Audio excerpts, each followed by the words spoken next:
Let's do this. It is game one of the AL divisional round. Today, it's the New York Yankees taking on the Toronto Blue Jays. AL wildcard versus AL divisional East Division champ. Teams that were separated by a tiebreaker at the end of the year. Lineup batting order for the Yankees. They'll have Trent Grisham at center leading off. Then Aaron Judge in right, batting second.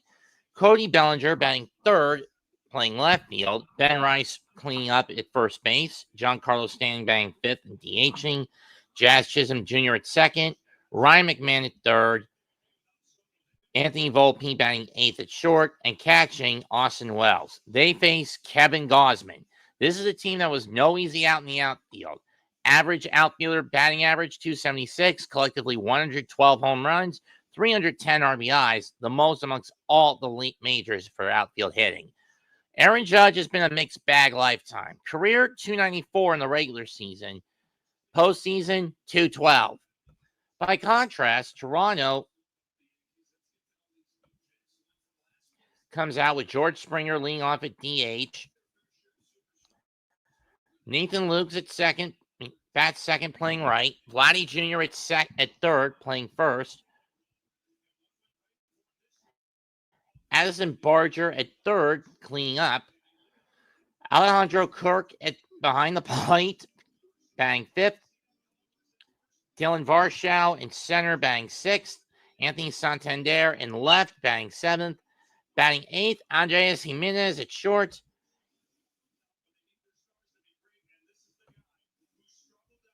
And Ernie Clement at second, batting ninth. This year, Vladdy Jr. had one of his worst career outings. Only 23 home runs and 84 RBIs in 2025.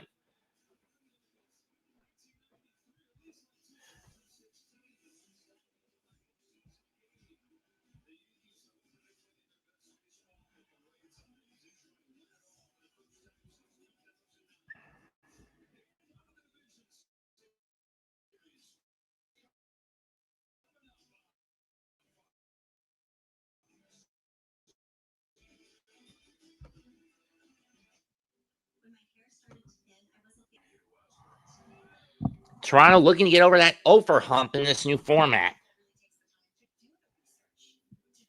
For Vlad Jr., this is his seventh year in the majors, and this is without question his worst season. One of his worst seasons since his rookie year. 23 homers, 84 RBIs, no triples, 34 doubles, 81 walks, 94 strikeouts, 8 intentional walks, 6 stolen bases, 3 times he got caught. On-base percentage of 381, slugging of 467, OPS of 848, and a batting average of 292.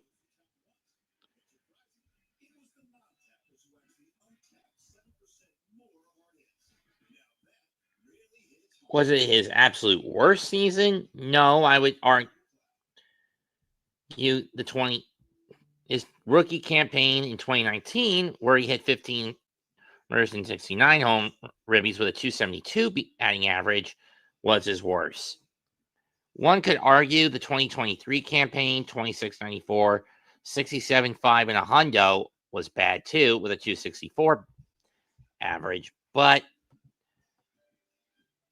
personal preference aside. Hello, David. Am I going for the Yankees? Whatever.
Hey, Mac.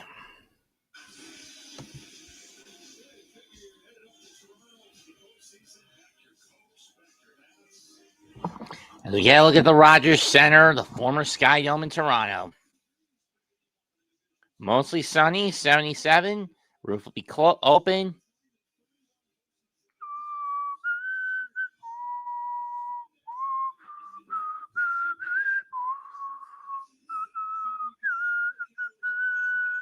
In all thy sons command. Fuck in all of us command.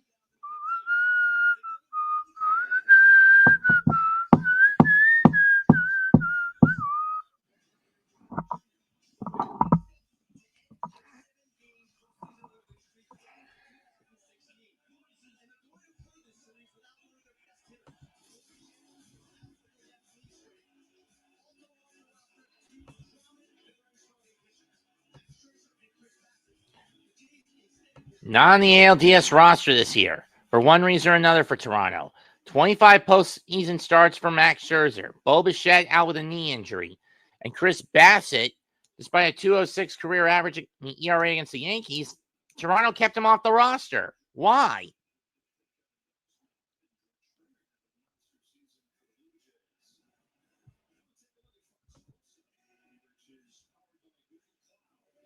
Thank you. Aaron Judge, 42% chance of getting an RBI. He has 6 career home runs against Gosman and was second this year in the American League in ribbies with 114 of them. The only guy he finished behind, the big dumper, Cal Raleigh, who will be in action later tonight against the Tigers. As mentioned, it's Grisham, Judge, Bellinger, Rice, Stanton, Chisholm, McMahon, Volpe, and Wells, the batting order for the New York Yankees tonight and this afternoon.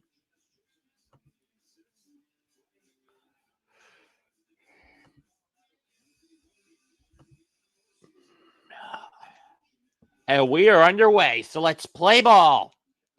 Blue Jays in their alternate blue unis. Kevin Gausman, 32 starts, 3.59 ERA, 10-11 record, 193 innings, 189 over 50 strikeout walk ratio, 21 homers allowed, 4th career start. Opponents hit 216 off of him in 2025. But the problem with him as a starter, he's a 3-pitch pony, but mostly over-reliant on his fastball, four-seam fastball, and split-finger pitch. Not often will he go with a slider. Chris Siegel, Adam Hamari, Jordan Baker, Tony Randazzo, Dan Bellino, and Roberto Ortiz, your ump crew for this series.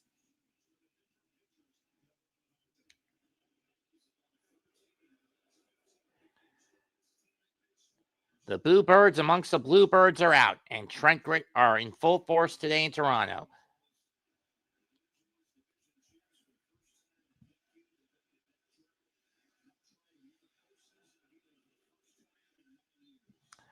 First pitch is underway.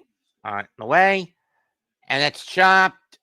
Fair ball, and an out. Grisham didn't even know if that was fair or foul, so I can't blame him for not running out of the box.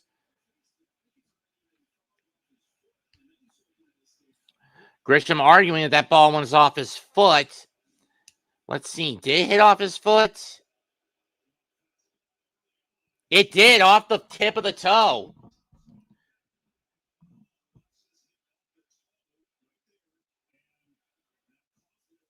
That's a foul ball. It's not out.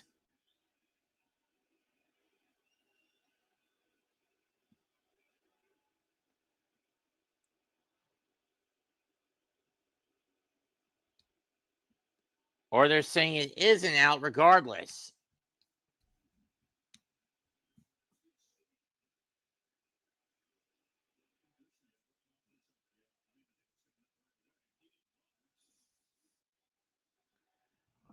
These umps are dumbasses. If it's off any part of the body upon contact with a bat, that should be a foul ball no matter what. Regardless if it lands on the fair side of the batter's box or not. Judge pops this one up. Guerrero chasing, not going to get it. Hit the net. 0-1.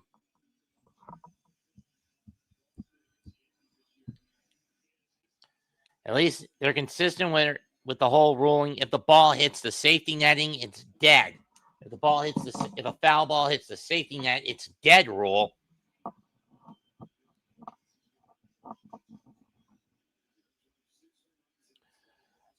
Oh, on pitch. Judge rips one through the left field for a 1-out single.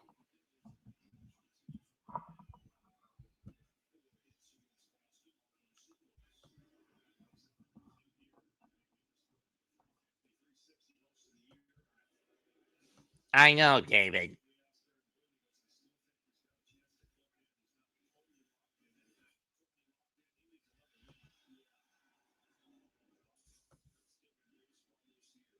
First pitch to Bellinger. Gonna be that slider and swing and a miss. Oh, splitter, 0-1. Bellinger at 29.98 this year, 272 with an 813 on base. 0-1 pitch from Gosman. One with the splitter again, 1-1.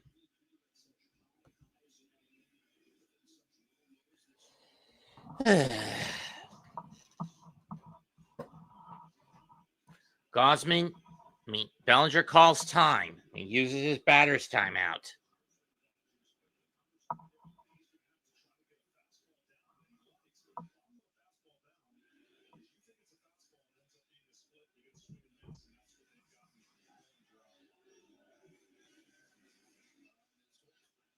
One is chop foul. 1-2.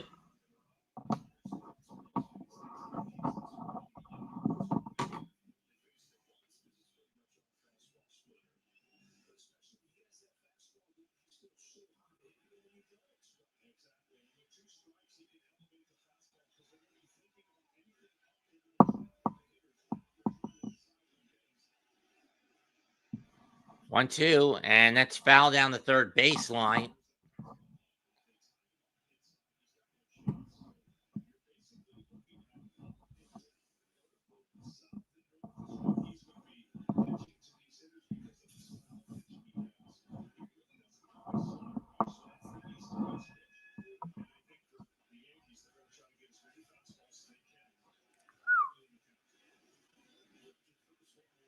One-two pitch. Bellinger pops it up in line, straightaway center. 2 down. Varshow was right spot, right time for Varshow to catch that.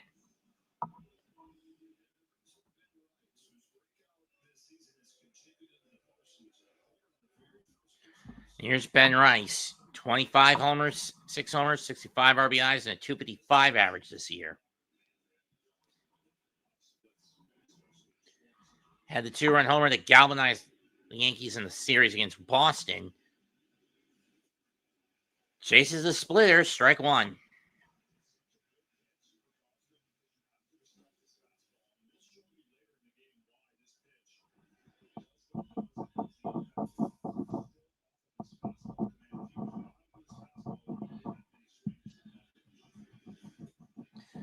Went after the splitter again and missed. 1-2.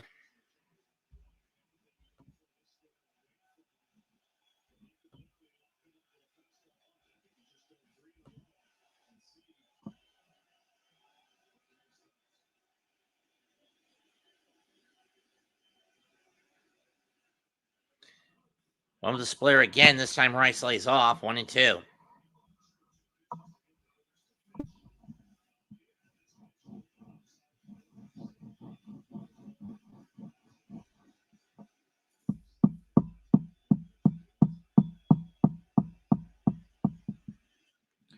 That's popped up and going behind the seats. We'll do it again. Going to the seats behind the plate. We'll do it again.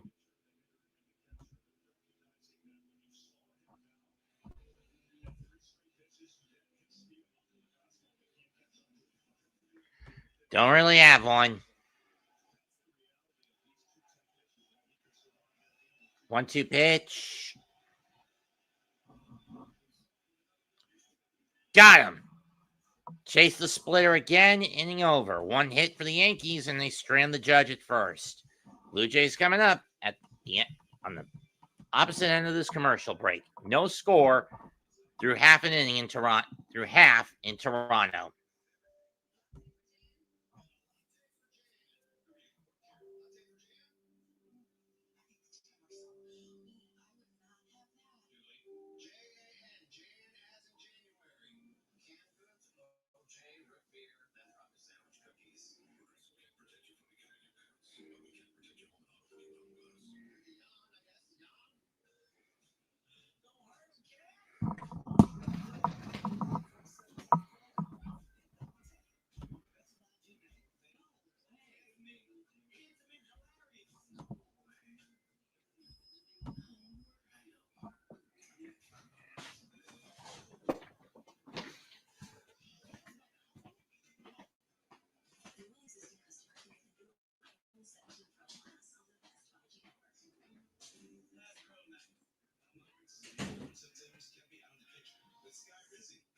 Ow.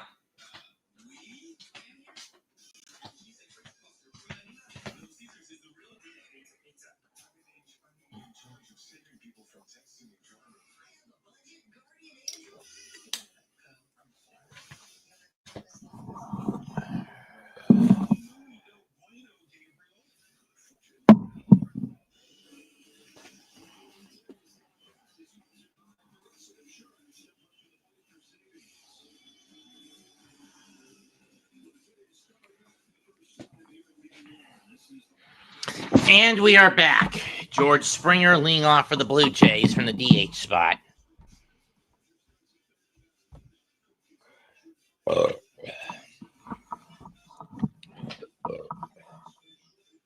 Topo Chico, it's a mineral water. Luis Gil takes him out for the Yankees. He didn't have much to work with. 11 starts, 4-1 record, 3.32 ERA. He spent most of the year on the shelf. Four-seam, slider, changeup are his bread and butter pitches. But at least with his secondary pitches, there's a little more balance. Heater is fouled off to the backstop, 0-1. Springer, 53 leadoff homers, second all-time in the league.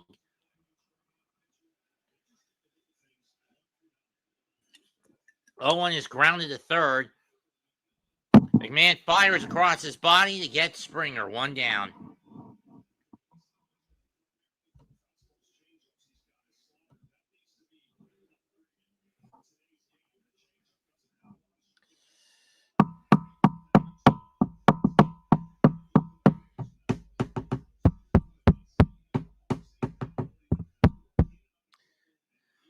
Yankees, he had a lifetime against the Blue Jays. Well, he has a 500 record and a position batting 145 against him, never allowing a home run. His ERA is spotty at 4.34. He faces Nathan Looks, throws a heater, ball one.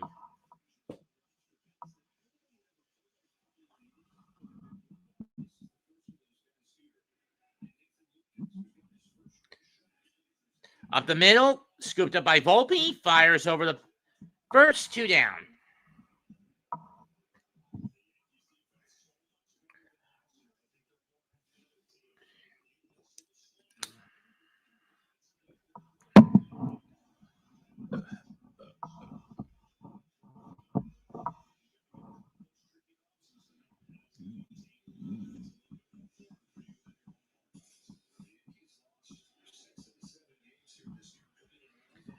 First pitch to Vladdy, upstairs with the fastball, 1-0.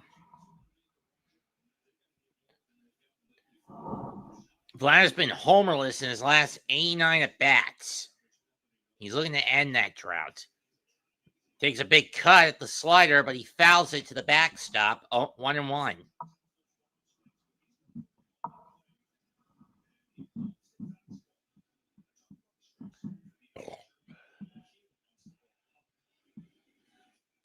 Two one.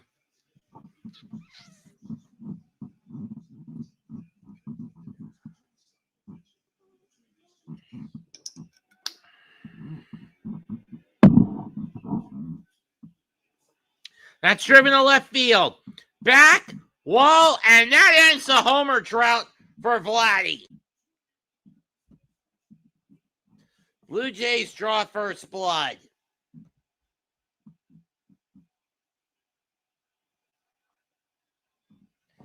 In terms of home runs, that ends an 0 for 89 slump for Vladimir Guerrero Jr. In on the hands, and he'll pay for it. And that's the first home run this year, lifetime against the Blue Jays. Gil has given up. Change up, in on the hands, middle in, didn't break. Made him pay for it.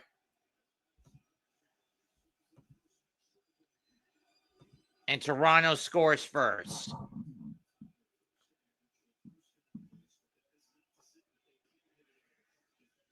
Pitch to Barger. High cheese misses. Ball one.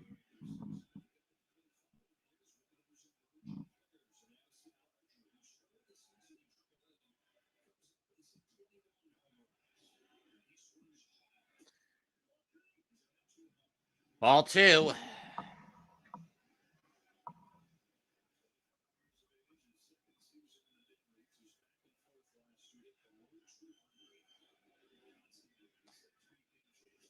Swing and a mitt, or ball three. 3-1.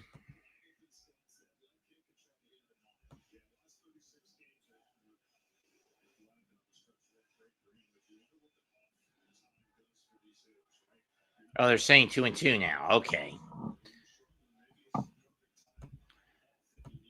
2-2 pitch. High cheese, strike three, swing and miss, but the Blue Jays draw first blood.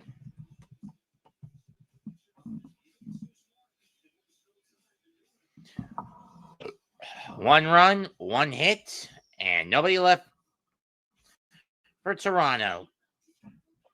Blue Jays lead 1-0 through one.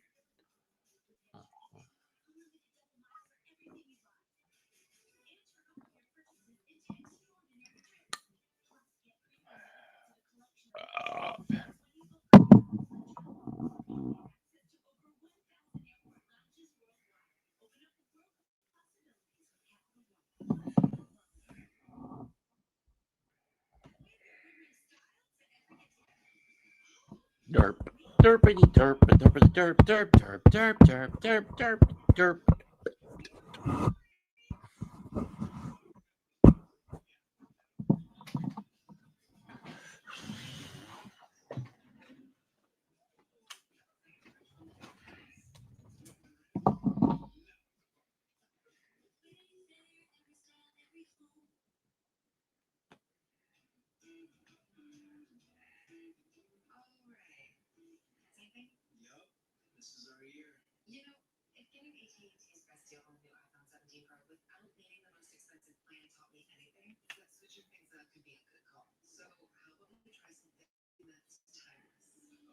These Uzumaki chains that Naruto.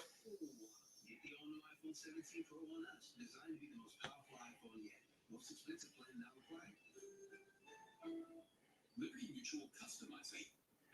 One of those Liberty Mutual commercials where they stand in front of the Statue of Liberty and talk about how Liberty Mutual customizes your car insurance so you only pay for what you need? Yes. What happens in this one? Singles. I like it. How are you doing? Only pay for what you need.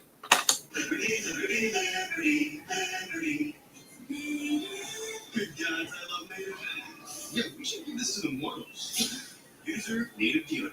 It's got 6 clean ingredients. And it smells divine. It's not a myth. It's native.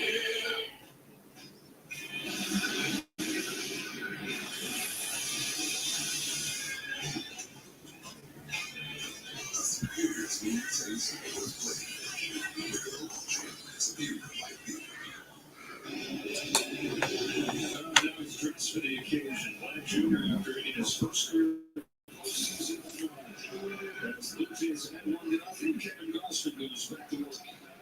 Here in the city with 5, 6, and 7 coming up for the Yankees. Giancarlo Stanton to lead things off. First pitch to Giancarlo is a strike. He looks more in control of the box. Sometimes he gets off balance and swings wild, but you missed it in, you missed it out, you're not getting it back. Check swing and foul, 0-2.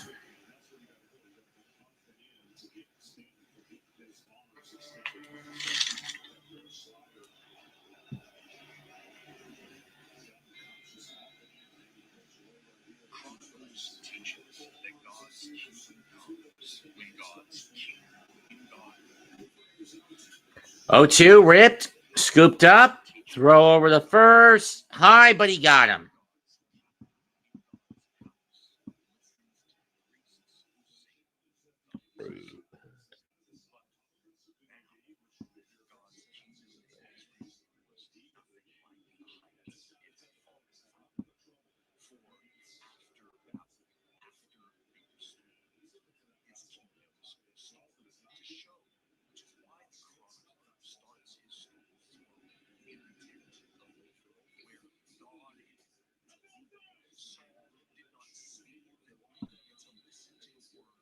Why not to Chisholm?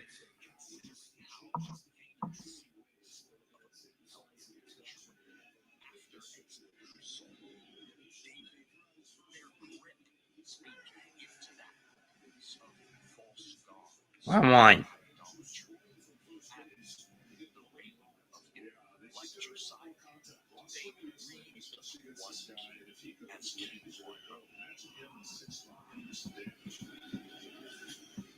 Pop foul and going to the backstop, 1-2. Going behind the plate, 1-2.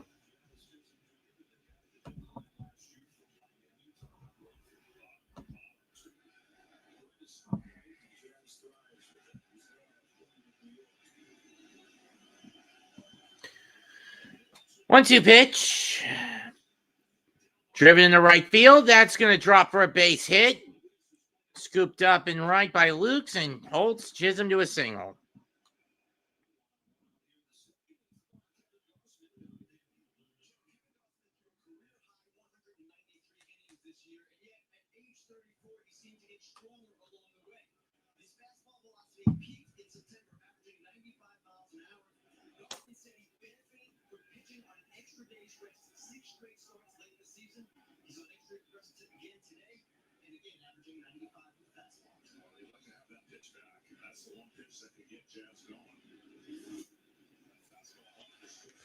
Ball one. Strike one.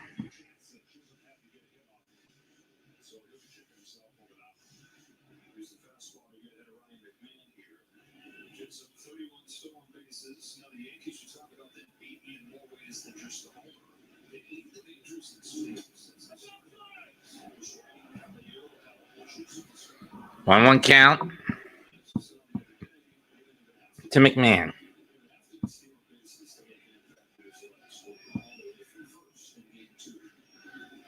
McMahon was brought to the Yankees at the deadline in a trade with Colorado.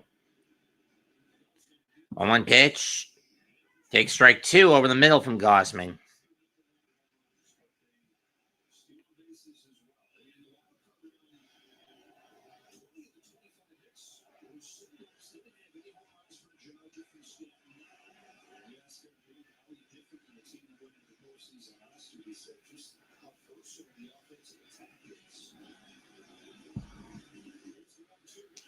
One, two is upstairs, 2-2.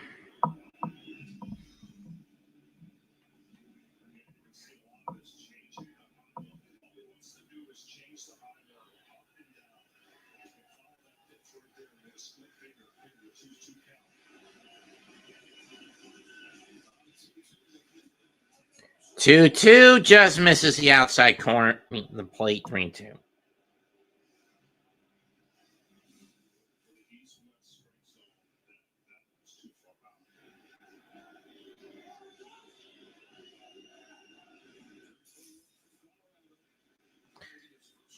Chisholm will be off.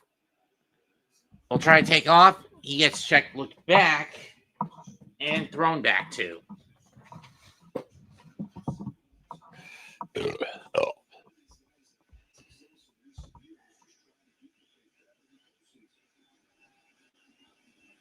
Payoff pitch. McMahon fouls it off. We'll do it again.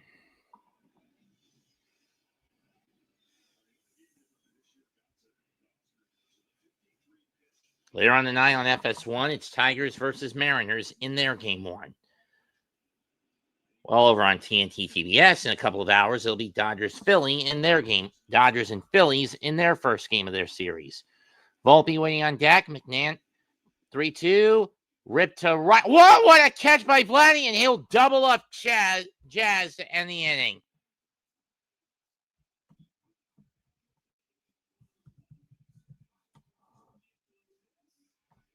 What a base running blunder by Jazz Chisholm. Another hit for the Yankees wasted, this time on bad base running. Through an inning and a half, 1-0 Toronto.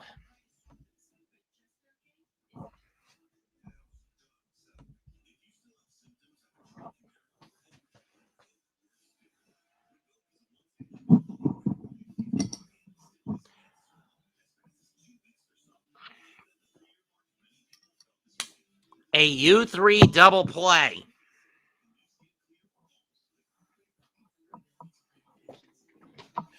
Caught by Vladdy. Now we're back to the bad double play.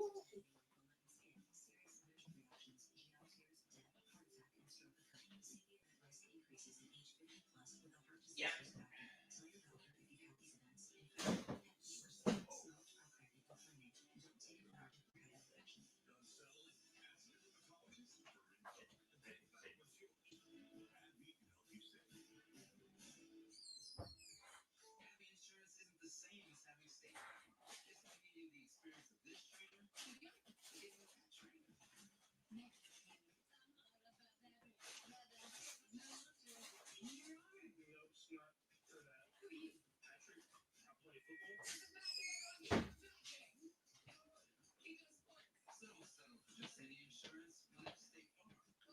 Not me.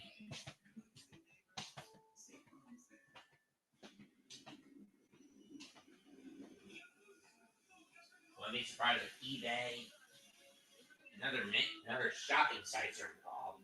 At least the ones not tied down to big market retailers.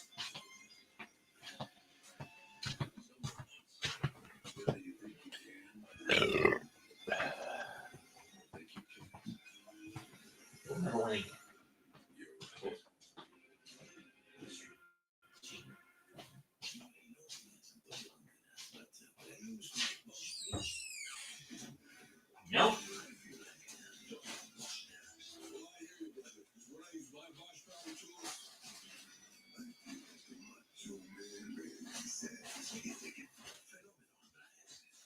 Nope.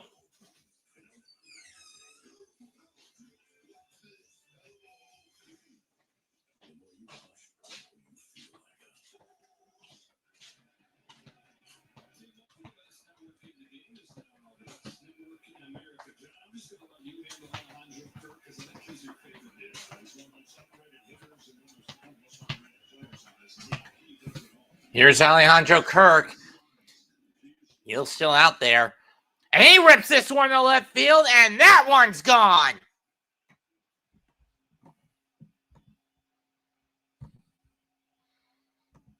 So after spending his entire career not giving up home runs to Toronto, Luis Hill has given up 2 home runs in the first 5 batters he's faced in ALDS Game 1.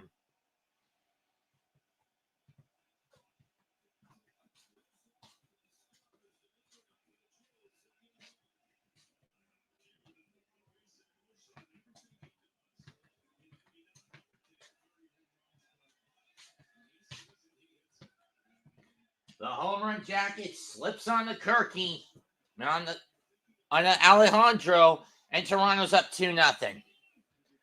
Ball 1. 1 to Dylan Varshow. 3rd straight game with a homer for Kirk. dating back to this past weekend against Tampa. Last weekend against Tampa. Swing and a miss at a four-seamer that goes too far in and low, 1-1 to Varshow.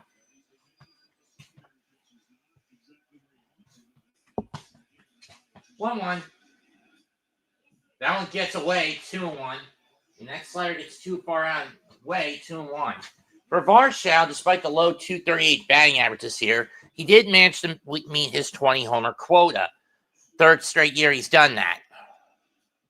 That's fouled off, 2-2.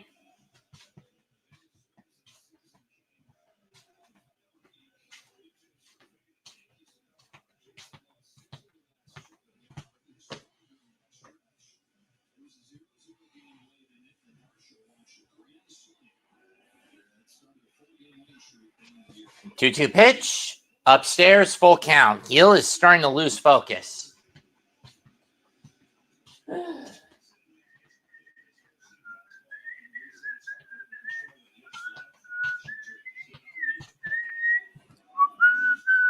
That's chopped, foul. We'll do it again.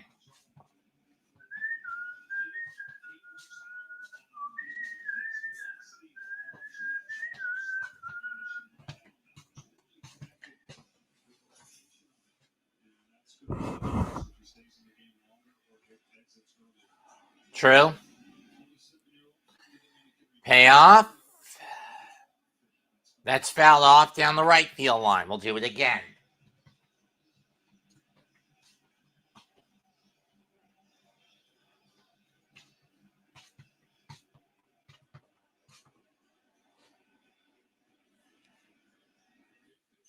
Payoff. Ground ball. Base hit in the right field. Field for Varshow. In the right center for Varshow. How Volpe overextended himself and couldn't grab it.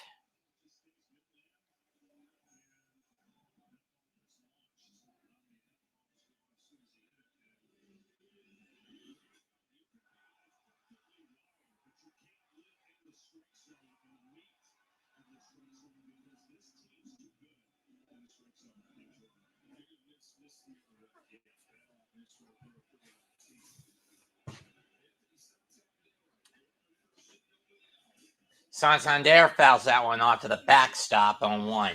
Santander wasn't used that much by Toronto after they got him from Baltimore off free agency and missed 100 games on due to shoulder problems. As such, he hit below the Mendoza line despite being a massive power bat that could have provided more for Toronto after his stint in Baltimore, but couldn't. That said, 1-0-1 pitch. Pop foul, and that's going behind the plate and into the seats, 0-2.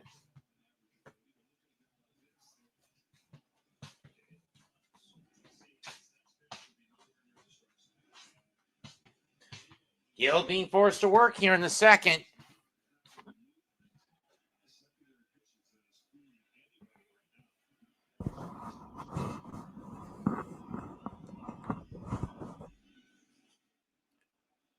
That is hooking foul. We'll do it again.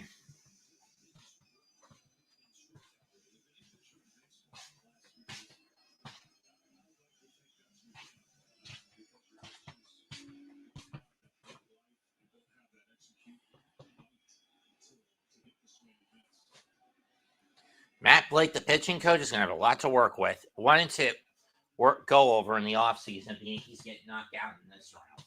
Which, in my defense, I wouldn't be too surprised if that were to be the case.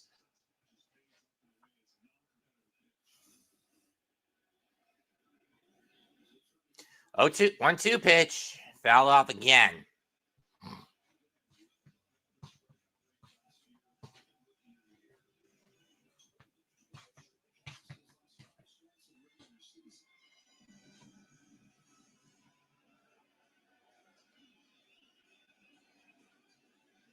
Duh. 1-2 pitch. Rip down the right field line again. It's going to go foul again. And again, Santander is fighting. And continues to fight.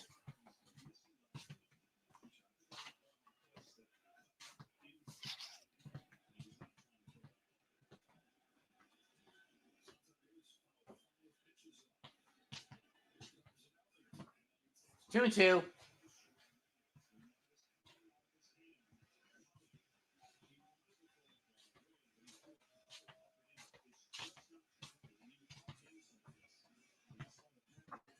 Hill and Blackburn, Tim Hill and Paul Blackburn warming up in the Yankee pen. I guess they're going bullpen gauntlet today.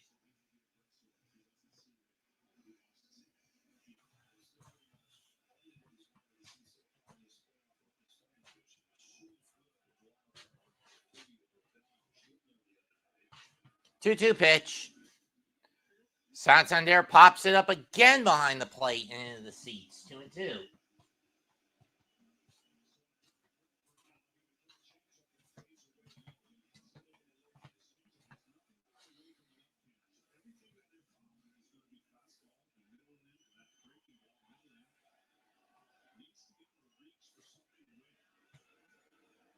The 2-2. Got him swinging. Took him long enough, but that was about a dozen pitches wasted by Luis Gil. Strike 3. One down, just to get one out.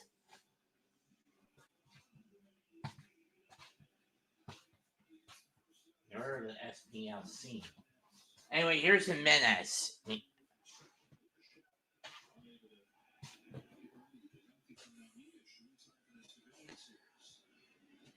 Jimenez making his debut during the COVID season with the Mets, and then he got shipped out to Cleveland for a few years before joining Toronto.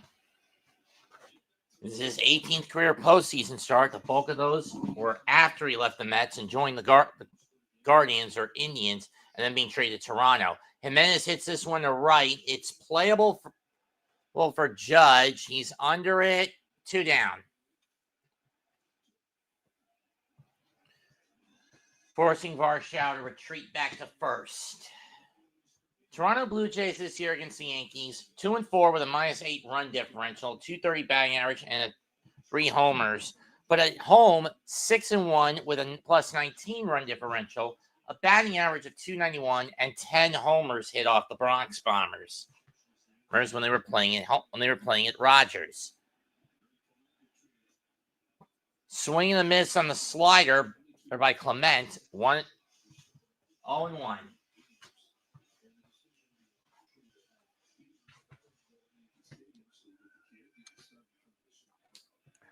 Ernie Clement, .277 hitter with 9 homers. I didn't see how many ribbies he's got.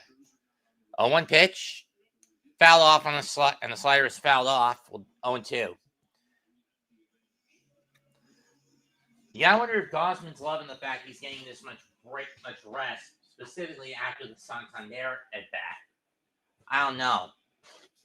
We know Freddy Peralta's grateful for the 8 runs in 2 innings that the Brewers were able to get off Cub pitching in their first game, which is about ready to wrap up. Last I checked, it was 9-2 Milwaukee, 7th inning. But I'm pretty sure by now it's just about over. The Brewers drawing first blood in the NLDS.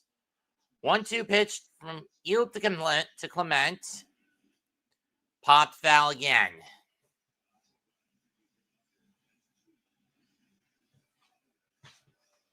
Yep. Soros. Oh. Yep. 1-2. Popped up. Right center. Grisham coming over. Makes the catch. But again, another inning, another home run coughed up. 2 innings complete. Blue Jays 2. Yankees nothing.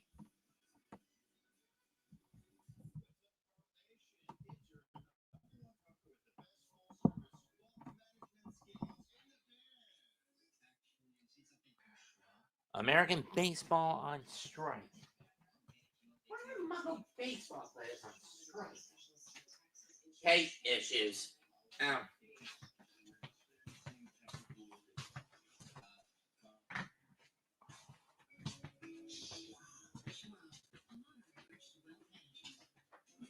What's the ball?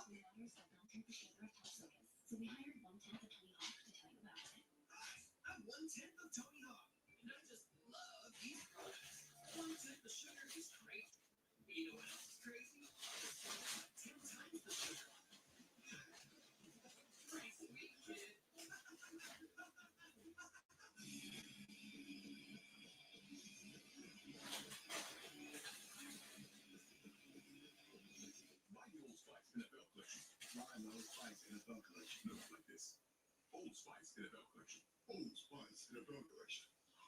Old Spice NFL collection. Old Spice NFL collection. Okay.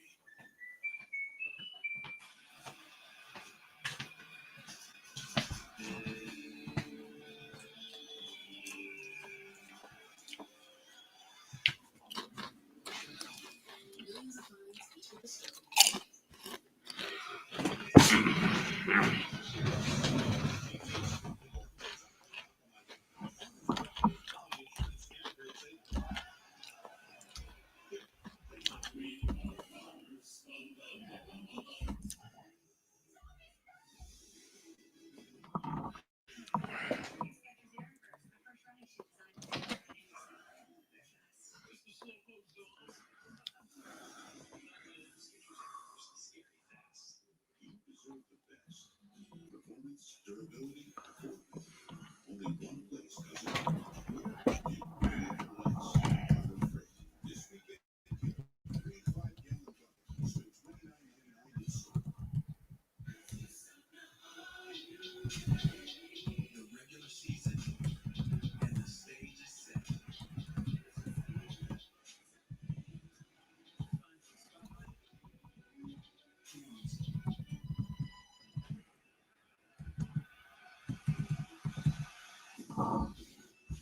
Stakes are high. These performers come alive.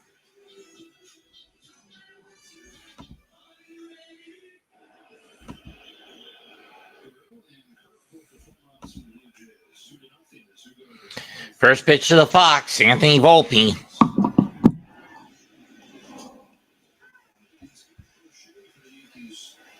Strike one.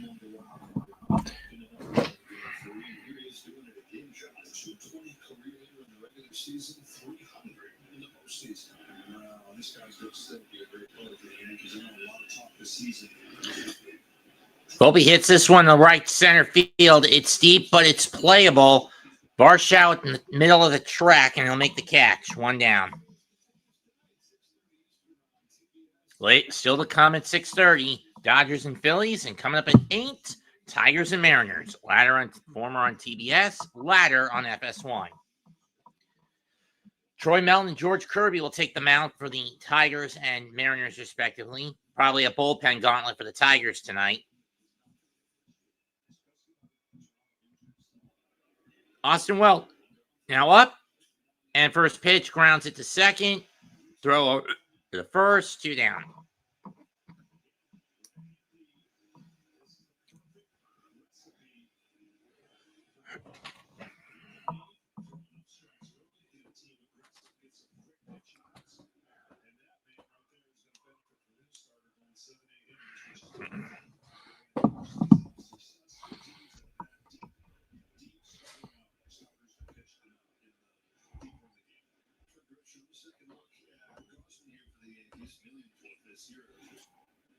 And Grisham pops it up. Foul ground. Caught by Berger, ends the inning. So, Gosman gets his first clean inning of the day. 2.5 innings complete, 2-0 Toronto.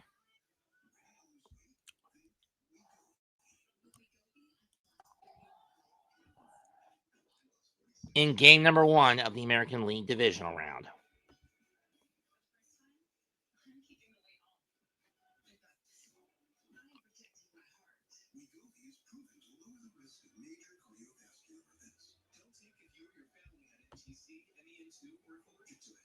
Tell your provider if you plan to have surgery or procedure, are breastfeeding, pregnant, or plan to be. Stop taking and get medical help right away if you get a lump or swelling in your neck, severe stomach pain, or any of these allergic reactions. Serious side effects may include pancreas inflammation, gallbladder, or severe stomach problems. Call your prescriber if you have any of these symptoms. Wegovy may cause low blood sugar in people with diabetes, especially if you take medicines for it. Call your prescriber if you experience vision changes, heart racing at rest, or any mental changes. Depression or thoughts of suicide may occur. Side effects of nausea, vomiting, and diarrhea can lead to dehydration, which may cause kidney problems.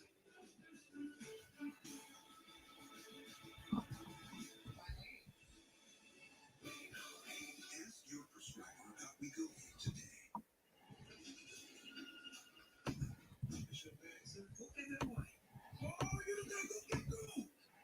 English fair. I filed a claim for my car with the diaper out. It took 2 minutes. Well, I mean, cars on the back end more than just saying it. Next time, how about less fluid emphasis? There we go. You use this much serum? Well, my skincare routine was trash. And a pump top? They make a mess. But I'm taking this. I think you should roll with them. Get more than just savings. Get more with Geico. That's a little hot for a little low.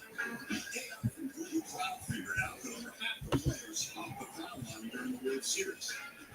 Their average sprint speed was 3.9 miles per hour faster than those who stepped in shot. And when they made contact, they found the ball 13% more. Now that's stepping up your game.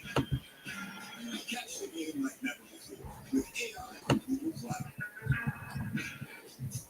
Introducing Subway's new fresh fit menu. Lots of protein, tasty sauce, all under 3 calories. Subway's new fresh fit menu. Eat fresh. That only restore and protects.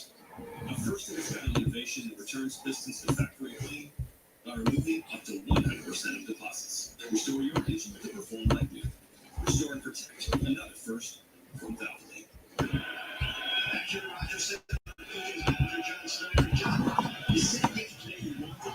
He'll still out there, and he'll start off against Springer. First pitch, grounded foul.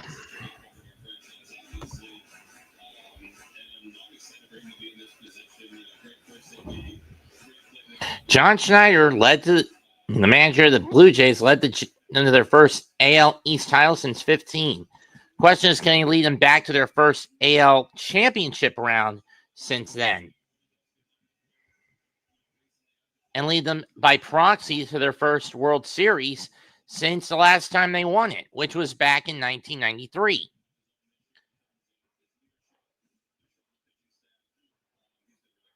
When you had a team built with Ricky Henderson, Devin White, Roberto Alomar, John Olerud, Joe Carter, Jimmy Key, before he got shipped out to the Yankees, Pat Henkin, 1-1.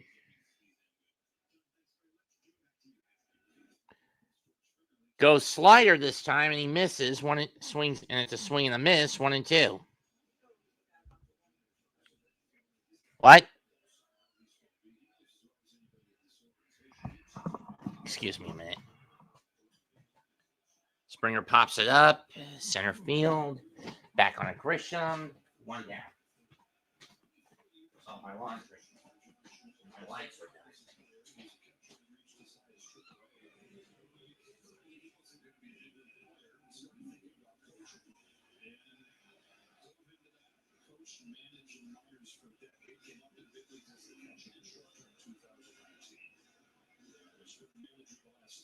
Years taking over an interim role in 2022 and a full-time gig in 23.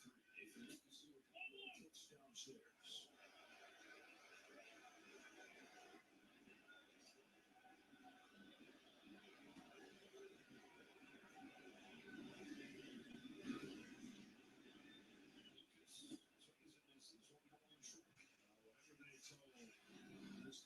He's come out and made some adjustments early on. Made some great pitches to Springer. He's made some low, good fastballs here away, which is how you got to get him out. And left center field, Grisham and Bellinger, and it's Bellinger. 2 out. Sponsored by Liberty Mutual. His first track out of the postseason. Ready? Millie?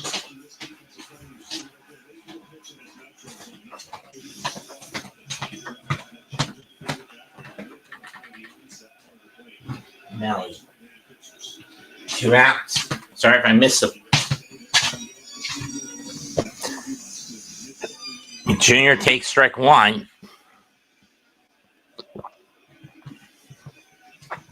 0-1. Foul off. Do it again. 0-2.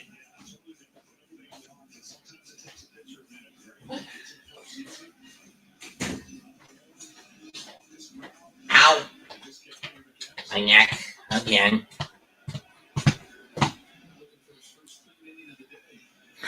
0-2. 1-2.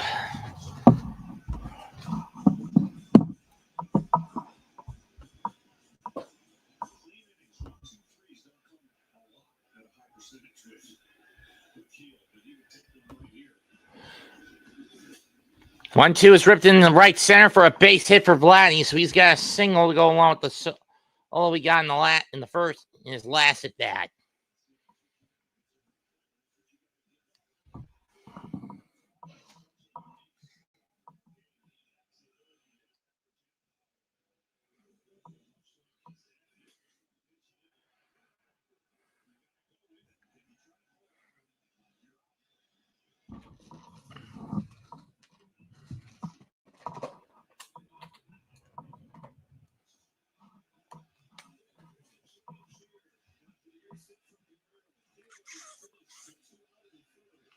And Louis Gill is getting the hook. Is it going to be Hill?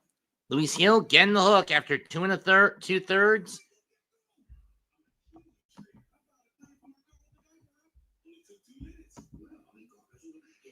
48 pitches, 2 strikeouts, 2 home runs, 4 hits.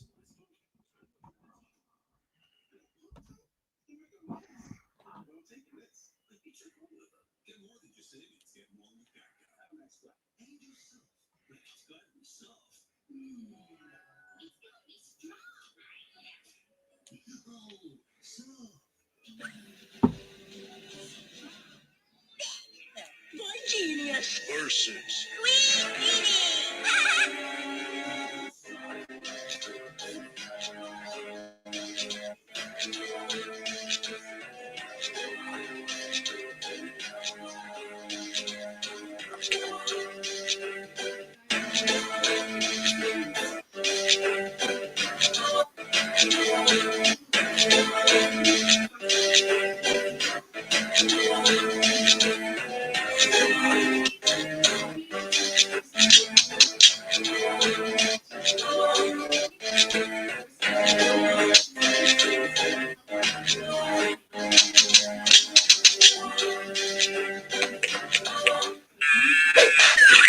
Space Agency ambition becomes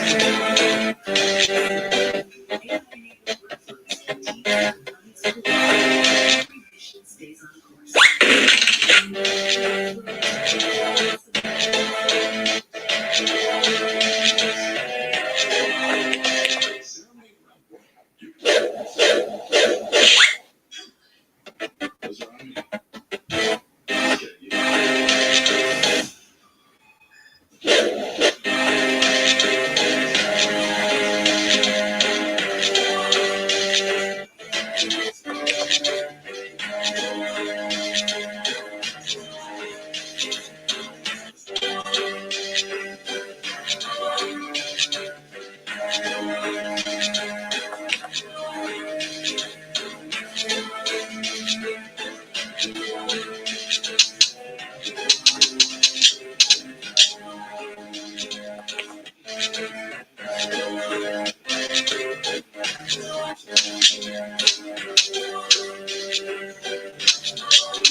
the winner is Boy genius. And a base hit for Barger, excuse me. And now it's Kirk up as he faces Timmy Hill.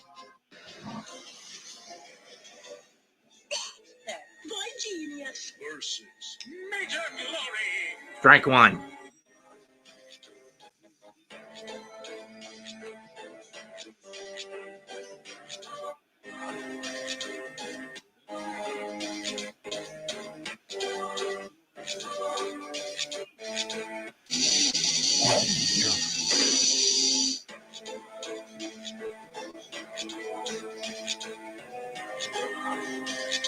One pitch to Kirk.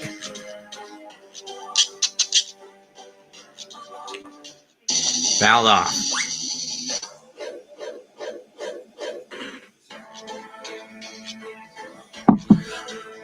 Offense since May 29th, Toronto has been amongst the tops in batting average, runs a game, OPS, and extra base hits. Guerrero at second. Barger at first after another single that I missed.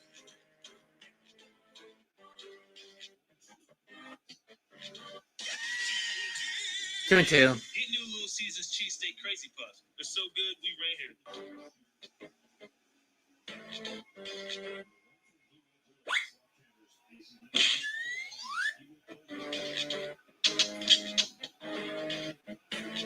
here. Ground ball, throw to first, inning over. 2 hits given up, and that's it for the Jays, and they strand 2.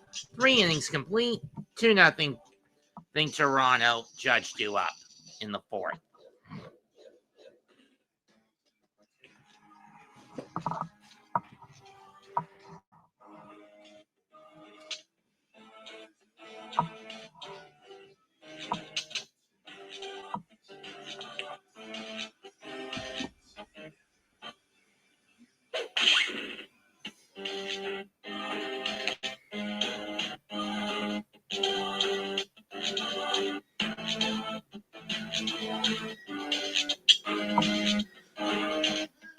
What's your favorite scary movie?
The winner is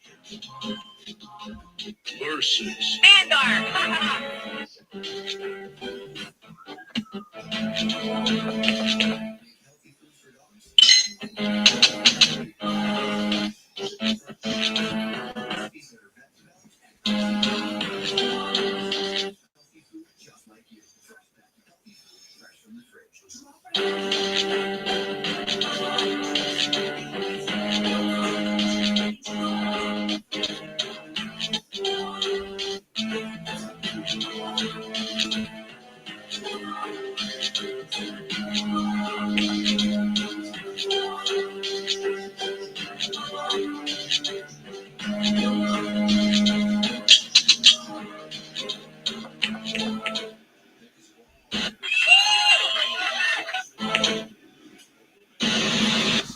Judge grounds it.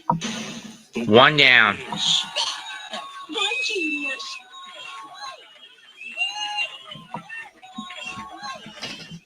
It's like the Yankees have desperation levels of tunnel vision. Perhaps now you see what true genius is.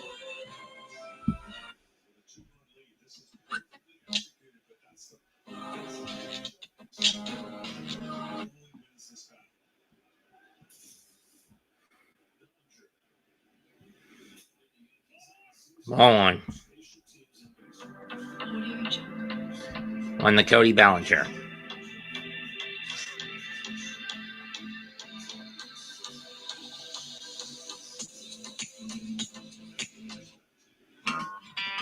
Two now.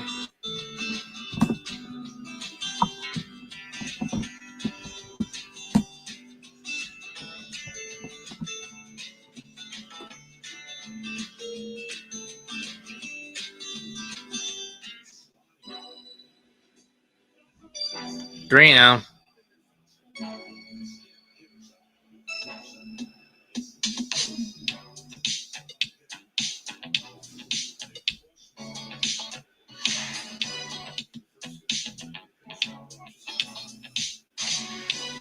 Three-0 pitch.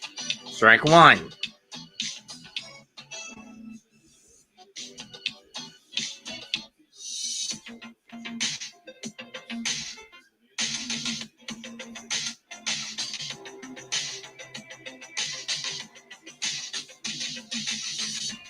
Bellinger lines it, caught by Vladdy, 2 down. Grounds it to Vladimir, caught and scooped up. He'll run to the bag, 2 down.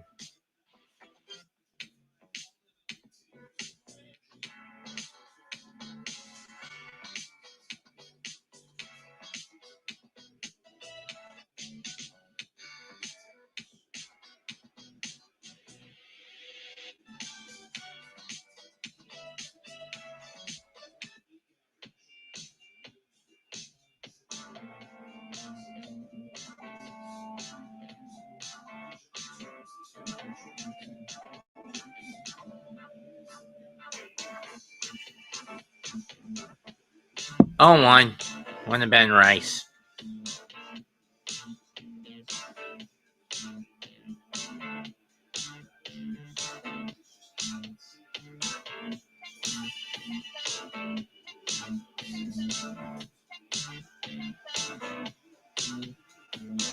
Oh, 2.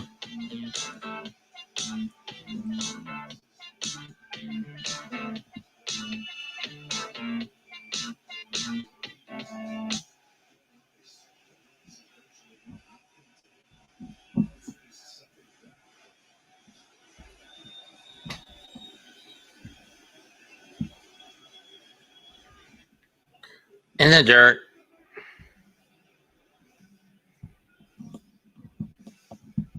Lunch for you. What?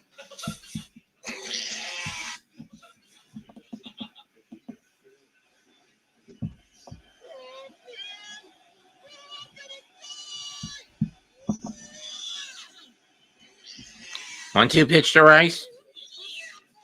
Got him swinging that ends the inning. Nothing across again for the Yankees. 6 in a row retired by Gosman. 3.5 complete. 2-0 Toronto through 3-0 Blue Jays. One could argue 8 in a row. What do you think, Matt?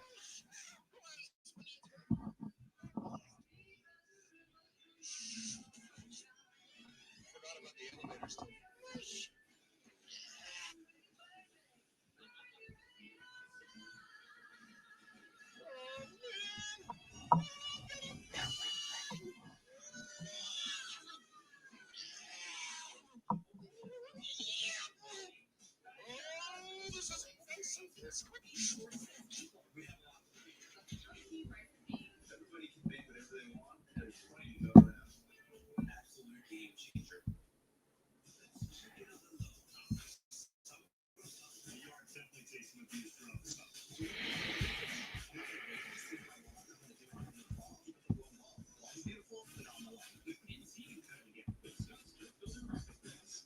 Oh, all right. So Ronnie James is absolute ass again at basketball. Ronnie, can you please sit back here so our back is firm and our feet are stretched so that when we're about, we're going to stunt the ball. We're going to be able to recover. Look at Ronnie.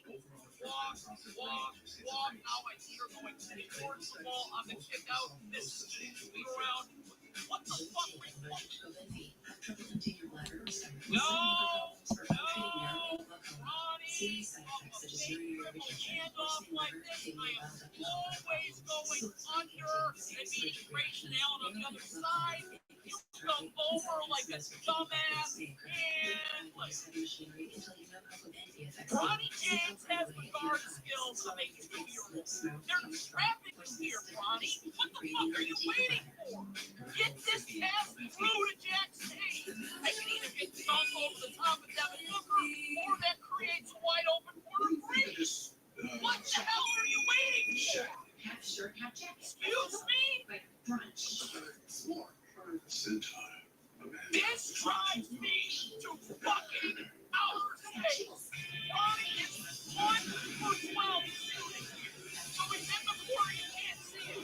Your man is going to help on the ball. Why the fuck are you standing in the corner? You're like another 3 and 1 for 13. Why were you not cutting as soon as Devin Booker left so we could drop it into the play? How ass is this?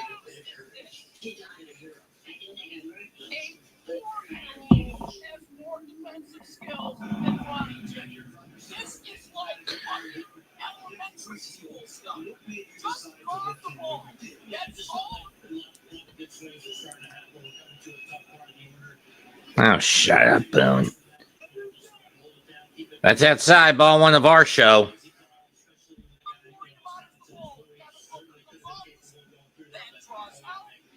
This is a joke. I could find a worker at Cedar Point. I'm not fucking kidding. Popped up and going into the seats. 1-1.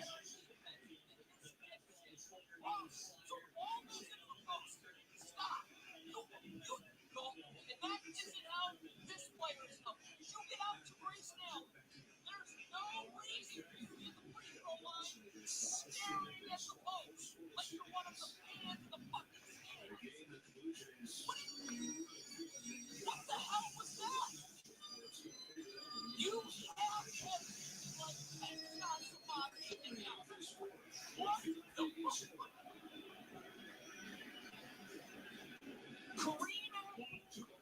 Karina. 2-1.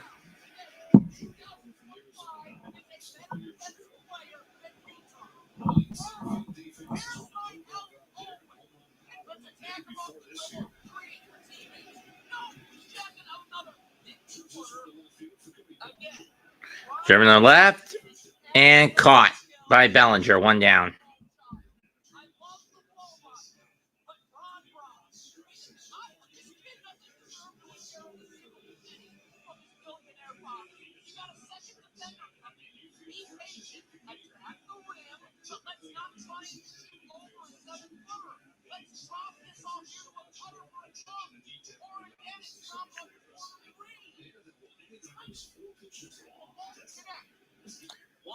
That's foul.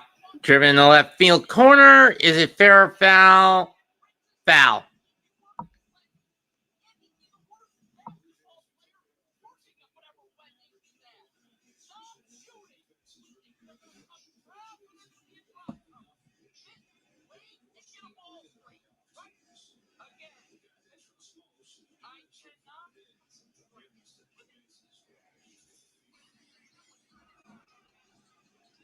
Oh, 2.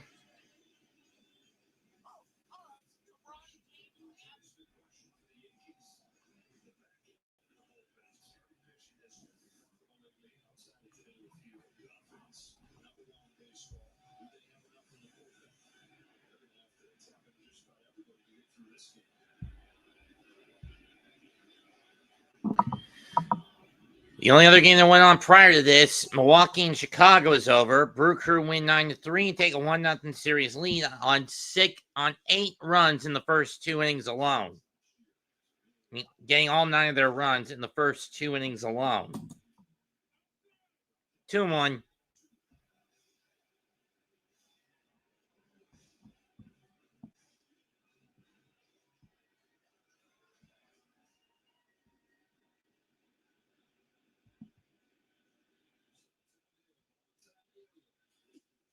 Two and 2. Oh, it's 3-1. Excuse me. How is that even too far in, you son of a bitch?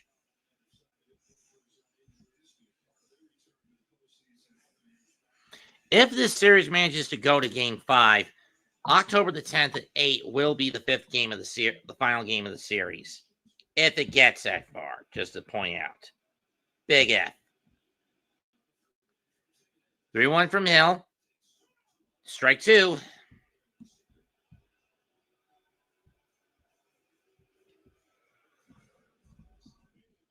Ew. Excuse me. Payoff is popped up. Center field.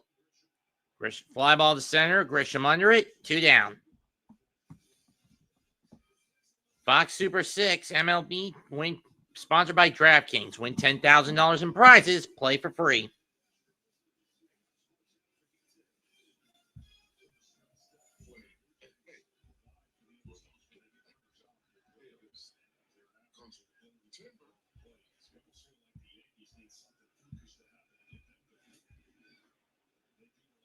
Swing and a miss by Jimenez. 0-1.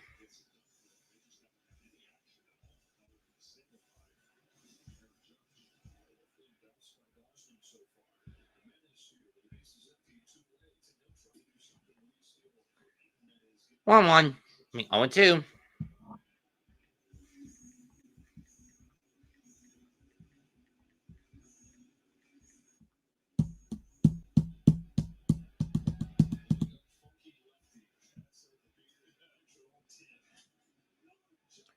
Chopper to second.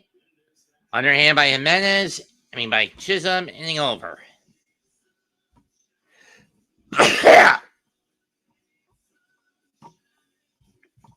We're through 4. Or in Toronto. Still 2-0 Blue Jays.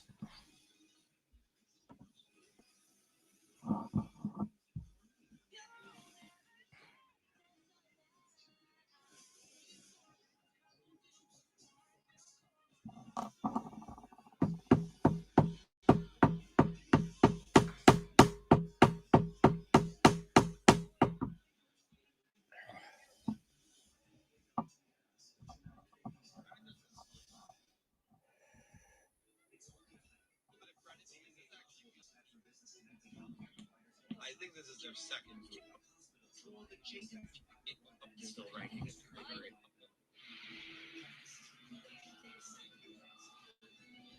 Three is 5. 3. Victor is declared.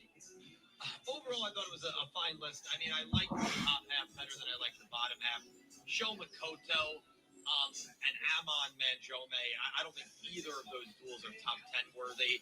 I actually do like Sho Makoto more than Amon and Manjome, but besides those two, everything else I thought was pretty fair. I was worried there was going to be a lot more DM bias, where Happy Saturday, Daniel. Was going to be on it, or the Paradox brothers against Jaden and Cyrus, but I'm happy that wasn't the case. Little Yugi Moto, one of the main characters of Yu-Gi-Oh! Duel Monsters, and sadly, he...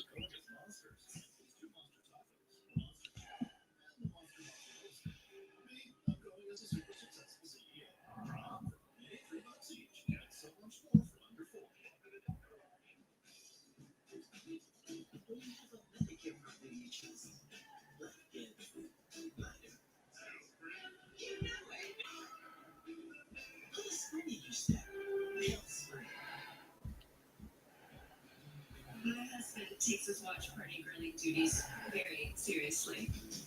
Every sport, every season. And because we always like the food line, no one ever leaves hungry. I even got him his own signature touch.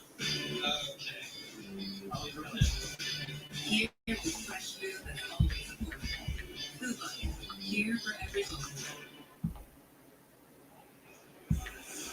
Don't want to miss postseason game. Show me the upcoming MLB schedule. This is the booking style. When you think of MLBs, you think of Giancarlo leads off the 5th for the Bombers. First pitch on the way from Kevin Gosman, who hasn't had to throw much. And Giancarlo fly ball right field. Lucas has got it. One down. I mean, there's no discipline at the plate from the Yankees so far. They've been chasing every first pitch at worst and only going 2 to 3 pitches at best. But it's a Pyrrhic victory for the Brewers as Jackson Churrio's out with a hamstring injury.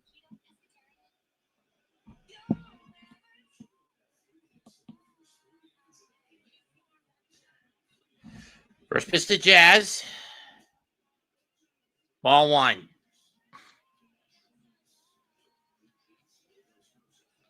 Churrio, the first player with 3 hits in the first 2 innings of a playoff game.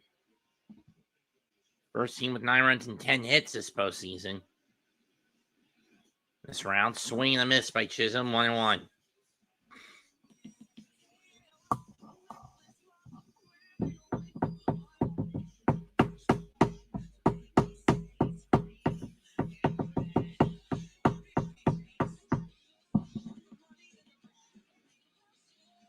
Chisholm lips this one to right. Is this going to get caught? Yes, it is on the slide by Lukes.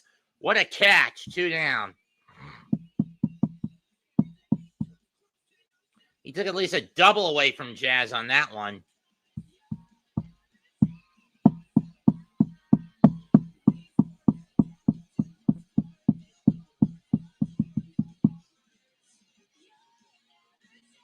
More like a lunge, but he still got it.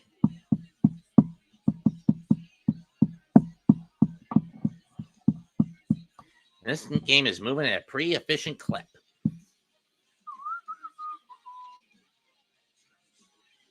First pitch to McMahon. Strike 1.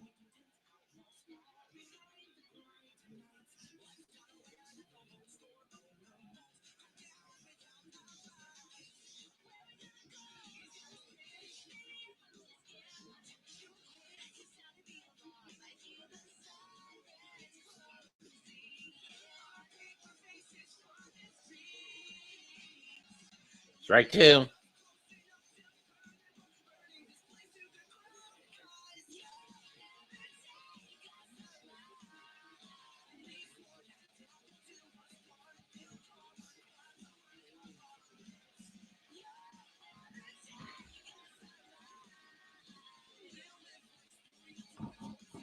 Ball 1.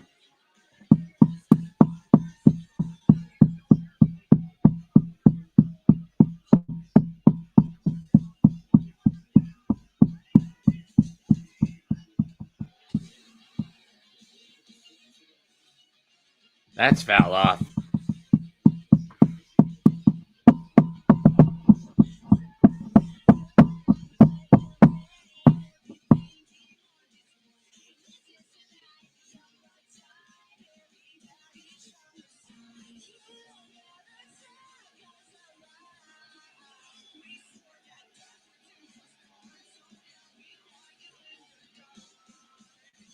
One-two pitch. McMahon longs it. Coming on Varshow, and he slides and makes the catch.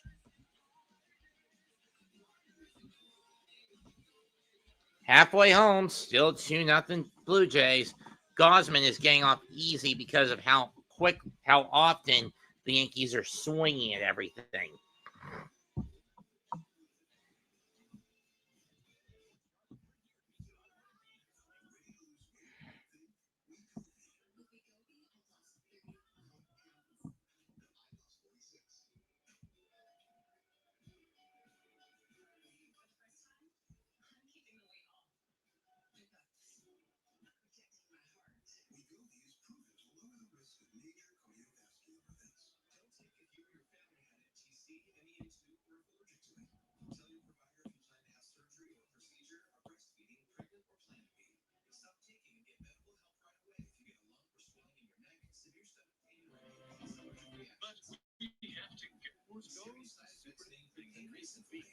Honestly, both of these games are fun. But if you have patience, they can be enjoyable. You'll just need a lot more patience with Genesis. Best Justice League has Force Goes Super Nintendo.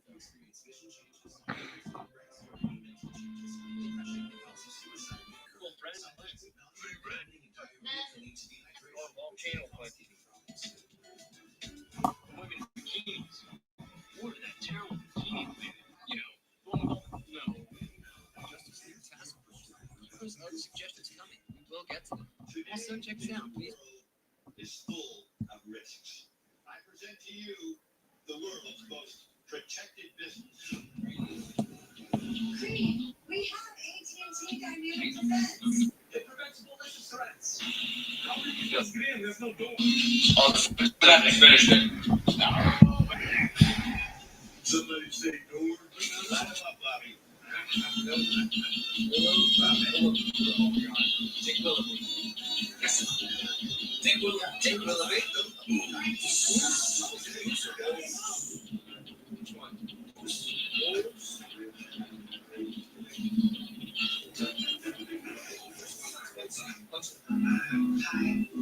For a little more precise measurements, check medical certainty on Homes.com. It's the true digital model of listing.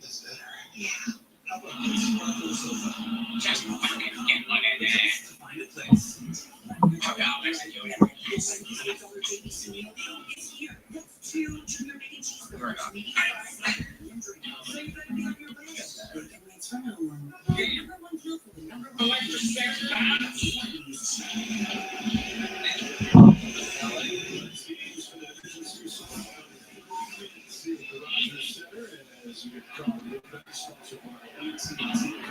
Camille Duval now comes on the pitch for the Bombers.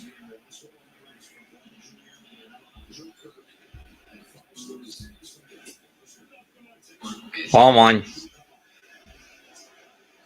of these close Yankees really didn't look right away, and they're trying to get this guy going. He was light. San Francisco. So 99 miles an hour. Good slider. Ground ball. Throw to first. One down.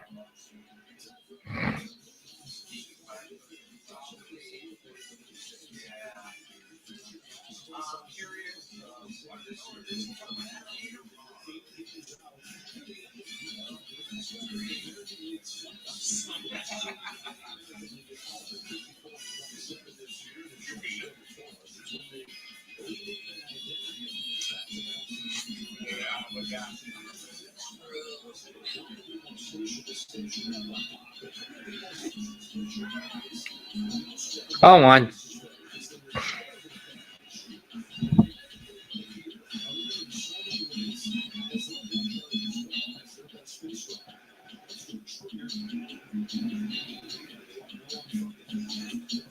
Ball one.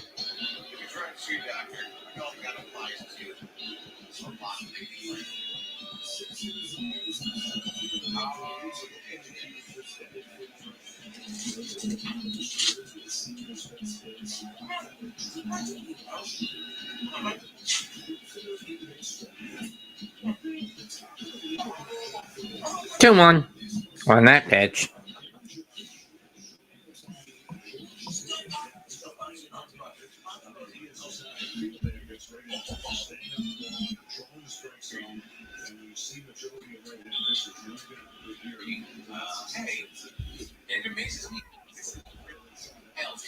Two and two on the pitch.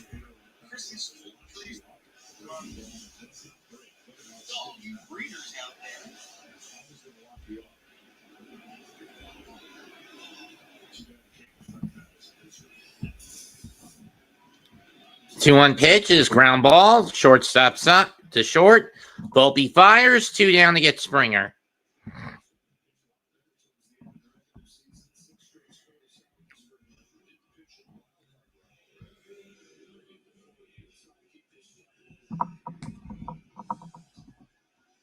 At Ameriprise Financial, we know our clients are so much more than clients. They're go-getters and legacy. Best shot rock. This guy's the good. I know. They used to play jump rock all the time. Ball one.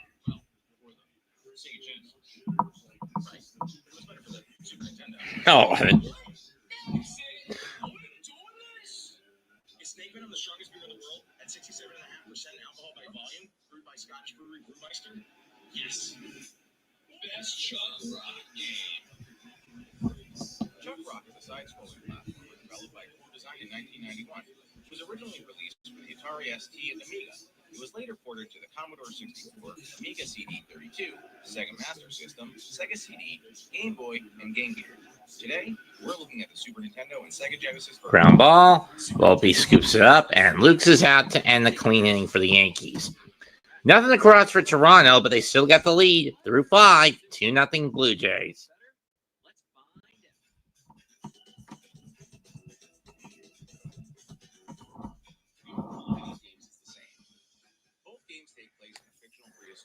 Except that the Super Nintendo port's cropped. I know. I've been on flash sites and played both ones. I mean, both ports. And I actually rented the Super Nintendo port as a kid. Dinosaurs, insects, fish. And there's other enemies too, like skeletons, fire creatures. Other than some palette swaps, though, the enemies all look the same. The levels pretty much look the same too. There's the jungle level. There's Chuck, obvious screen resolution. This happens almost every time. Games look identical. Super Nintendo version is cropped. You see more of the Chuck Rock world on Sega Genesis. Not to mention the fact that the Super Nintendo game also has black bar lines all around the entire screen, so you're seeing even less than from just the cropping. That's nothing. I'll take my crop game any day. It's more colorful. Look at any 2 stages. Now that's a vibrant cave. Right, with the Super Nintendo Pros in there. There's so much black. Observe. Loaded with parallax. Just boring cave. There's just so much Nintendo. Presentation of both In the instruction book. Yowza. Yeah, the rest of the cutscenes sets up the story and main villain in the instruction book. This is unfortunate because the original versions have an opening cutscene that sets up the story and main villain. Not to mention other things. Yowza. Yeah, the rest of the presentation is pretty much the same too. The HUD during gameplay is very simple. You have your number of lives, life bar, and score. That's it. There's not even a scoreboard, so once again, the score is pointless. Other than that, both games start with a concert of sorts during the title screen. Nothing really happens here. That's actually Chuck on guitar wearing a wig and his wife Ophelia next to him. So everything's pretty much the same. Not exactly. Sega game's a little more flashy. Here's what happens when you beat a level on Super Nintendo. It's very bare bones. But here's what happens when you beat a level on Sega. Whoa, so flashy, so classy. Definitely better. What, that? I have a real reason my presentation is better. Let's go to the endings. Here's what happens when you beat the Sega game. Okay, that's a decent picture, I guess. But now check out the Super Nintendo. Okay, but where's Ophelia? Whoa, look at her slide. And Chuck with the flip. And if you like that, wait till after the credits. Whoa, more sliding. There's no sliding or flipping on Sega. Gossman has gotten 8 men out by his split finger pitch and 7 by his 4-seamer. It'll be Volpe leading off. First pitch, strike 1.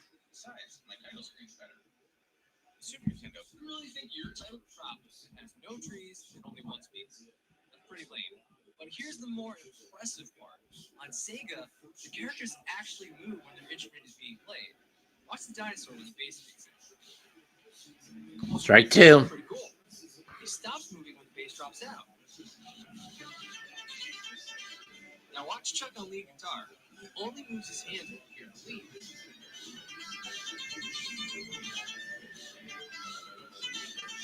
And Ophelia switches from guitar to keys at the right time too. For a game called Chuck Rock, they actually nailed the rock part. And how do they sync the movement with music on Super Nintendo? They didn't. They just randomly move. Chuck doesn't move the lead part. Volpe hits this one off the end of the bat. Deep left field, going back to the track, to the wall, at the fence. It's going to go off it. Santander can't get it. And Volpe will get a leadoff double.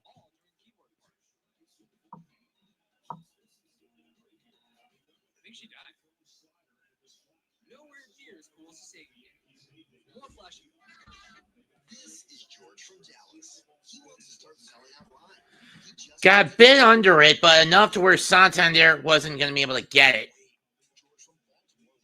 I mean, Mega Lipa was just a little low, adjustment, but was just short of it. They're not exactly the same. Music and sound effects on Super Nintendo were by Steve Follett. Austin Wells rips one in the right field, base hit. Volpe's going to be held up at third. So back-to-back hits now for the Yankees, and they've got the tying run at first, a runner in scoring position, and the go-ahead run coming up in the form of Trent Grisham.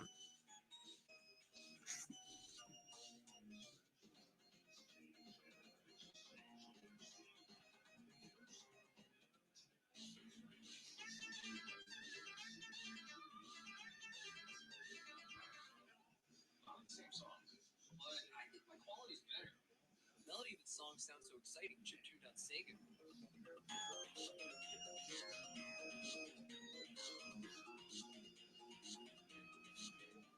It sounds so boring with the Super Nintendo organ.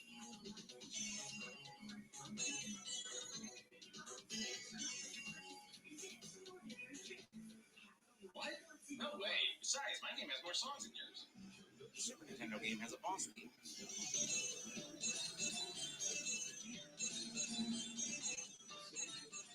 The Sega game just speeds up the music from the level, like it's on crack or something.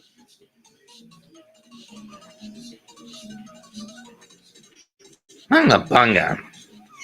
The Super Nintendo game also has an ending theme. So Gossman in trouble as Grisham comes up. The Sega game just plays that sped up music from the last boss.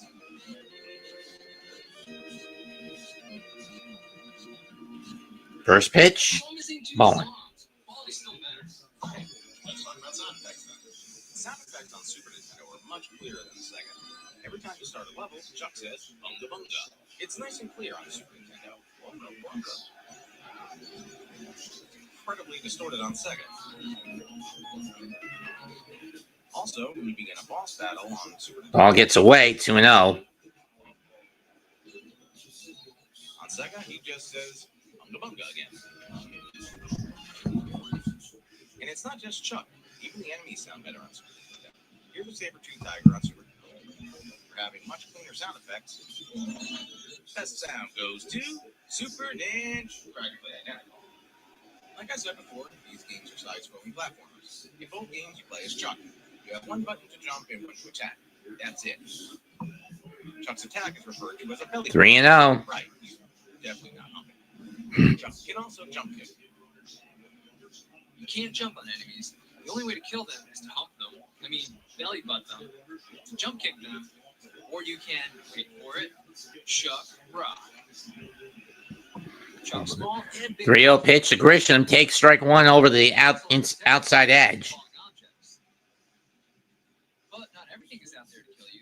Some creatures can help you. You just gotta belly butt them. Or Chuck Rocket.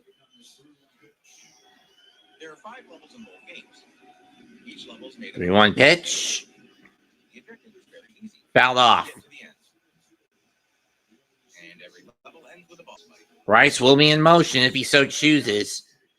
These games don't have a password or save, so you've got to beat them in one shot. Once you're out of lives, it's game over. It's a quirky game that didn't age horribly, but it still has its flaws. Boss battles are a mixed bag. They can range from, okay, I figured out the pattern, to, I don't know what I'm doing, to pumping them. And it's ball 4 that's going to load the bags for the judge. Things are surprisingly good though, like the water stages. Automatically float up fast. It's incredibly easy, and the game actually has something Super Nintendo doesn't. The Sega game has an option for you. You can turn off the music and sound effects. With one runner on against the Blue Jays, Judge is 3-10 with 2 homers and 5 ribbies. But when he's got the bags low, one run on, with one man on, I should say. When he's got 2 or more on, like here, he's 2-6, 2 for 6. Top 6, the bags loaded. This is the best threat the Yankees have had all day. First pitch on the way. Strike one with a four-seamer. Really helps when it comes to gameplay. First off, lets you see everything. You want to see platforms in your platformer, right? It can be easy to miss on Super Nintendo. Second, makes it easier to avoid enemies. Lots of enemies fly at you, whether it's birds or frozen dinosaurs. In the dirt, scooped up by Kirk, 1-1. More time to prepare to avoid damage.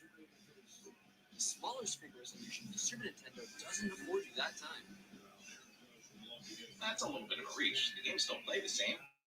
Well, here's a difference you can't deny. Let's talk about the environment. All your lives on Sega. Volpe at third. Rice at second. Grisham at first. 2-1. Just missed on that pitch. Let's check out the scores again. You get a Yankees had 9 salamis this year, tied for most in the majors. Can the AL Valley champ come through? 2-1. Swings and misses. He went after the splitter. 2-2. Tails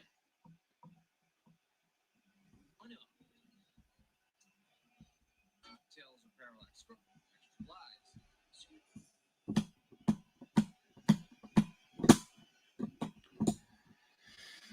Judge looking for that one hit. Payoff. Grounder. Foul. We'll do it again.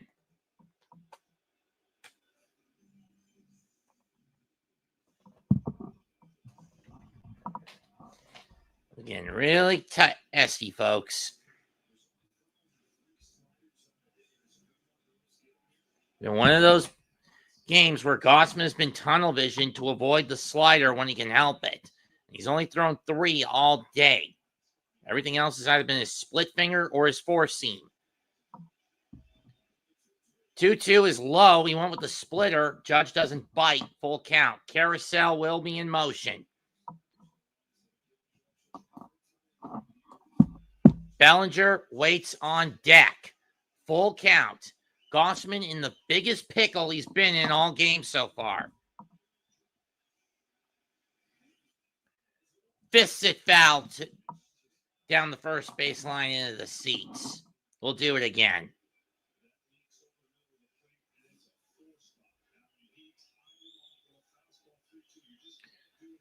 That was in on the hands, too.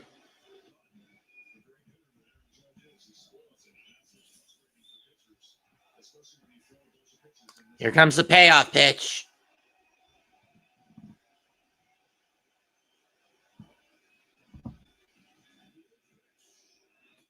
Swing and a miss. He chased the outside split finger. Strike 3.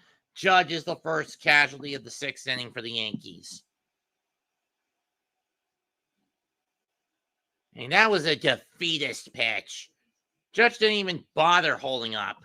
If he did, this deficit would be cut in half for the Blue Jays' advantage would be cut in half at minimum.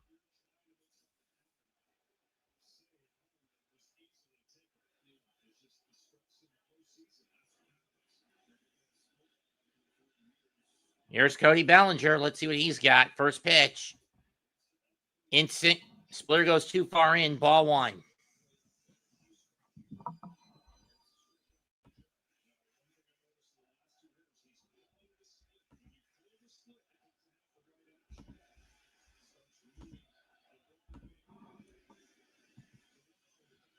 One 0 is outside. 2-0.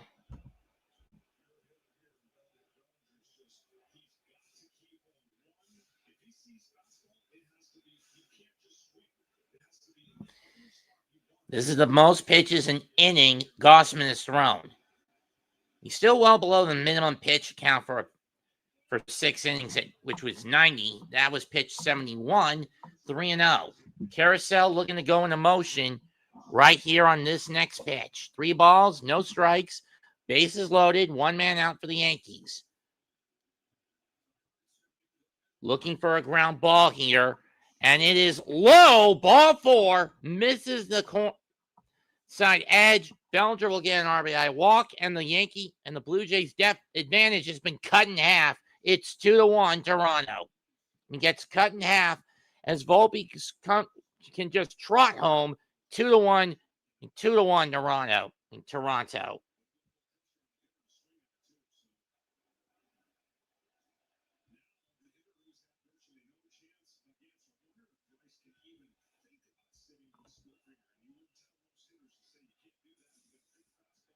Then moves Wells to third, Grisham to second, Bellinger to first. Ben Rice waits on deck. He has struck out is now at the plate. He has struck out twice today. First pitch after the step off, chasing the splitter low and away, ball one. Strike one. How does Gosman recover after a 4-pitch walk? Grisham the go-ahead run at second. Wells the tying run at third. 1-1. One with the splitter again. This time, Rice doesn't even bother going after it.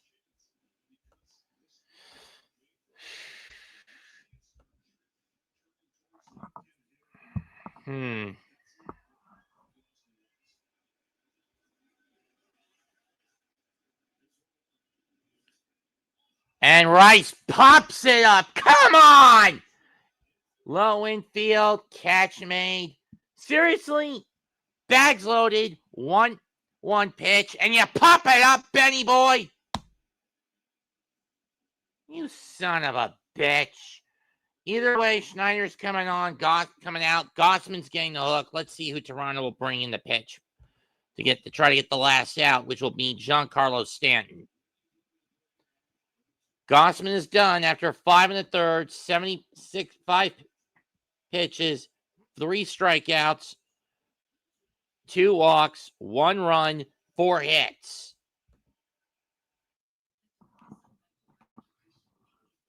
We'll be right back. Back with a pit. This call of the bullpen. We'll take a commercial break. Blue Jays 2, Yankees 1. They're going to Luis Varland. Let's see what this guy's got. Or is it Louis Varland? Okay. 35 years old. 25 years old. 27 years old. Okay. 27 years old.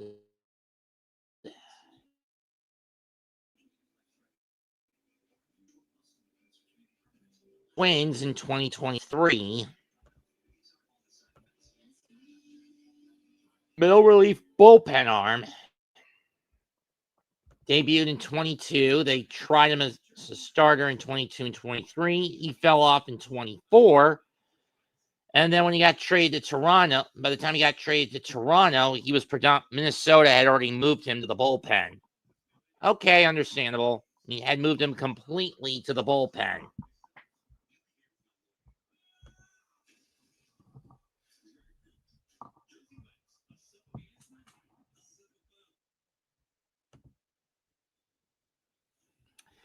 I'm not a fan of Jersey Mike's for one reason. Lack of variety in their sandwiches.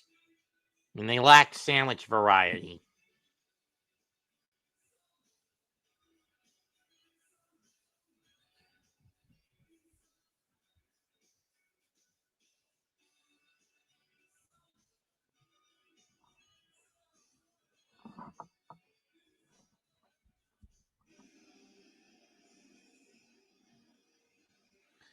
Giancarlo Stanton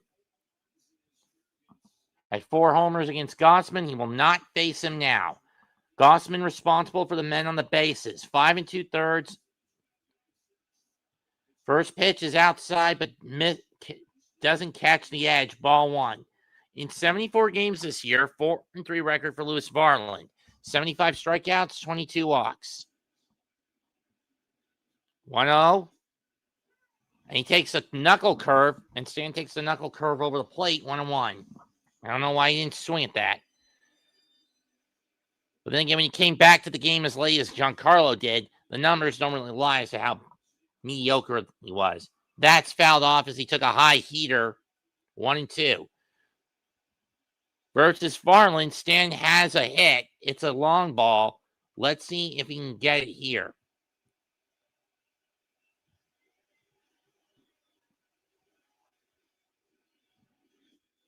Got him swinging, and the Yankees waste an opportunity to take the lead. But they do get 1 on 2 hits, a pair of walks, but leave the bags loaded as a consequence.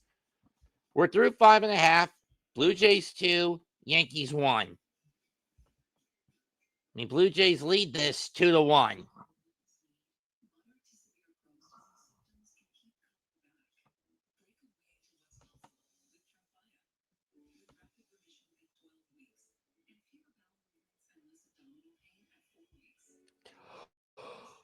Wow. Serious allergic reactions and increased risk of infections and liver problems may occur. Before treatment, your doctor should check you for infections and TB. Tell your doctor if you have an infection, flu-like symptoms, or if you need a vaccine. Healing is possible with Tremfya. Backed by over 15 years of clinical research. Ask your doctor about Tremfya today. I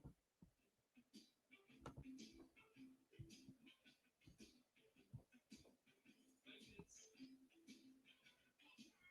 troubles, but they won't last. Pretty soon all my troubles will pass. 'Cause I'm a shoo shoo shoo. Shoo shoo shoo. Shoo shoo shoo shoo shoo shoo shoo town. If I had $1 billion for 10, I would give to you world and land. You'd go away and let me stay. Which used to be a little less expected. Check out the ALDS. They go great with the hydrangeas below. Will this last till Saturday? Yeah, they should last until Saturday if they're good.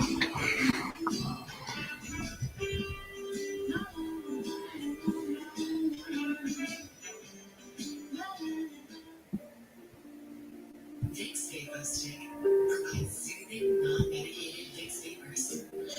Easy to apply for the whole family. Vicks VapoStick and Joy Vapor Shower Max for steamy Vicks Vapors.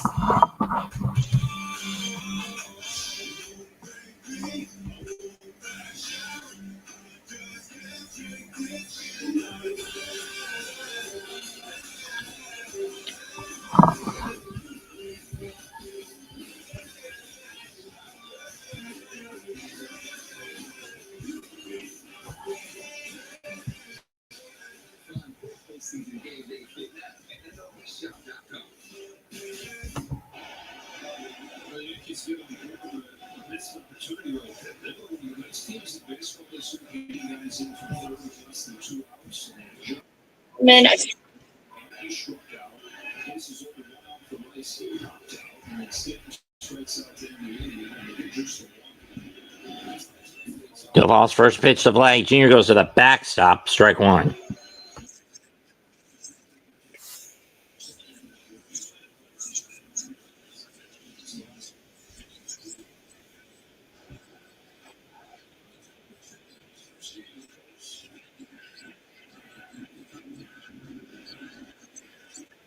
Oh my.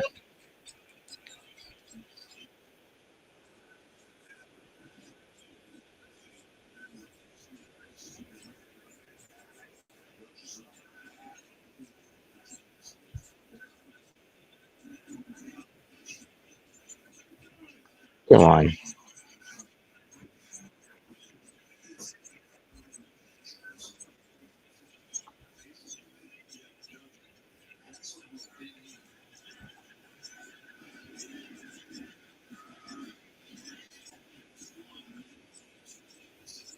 Two and two.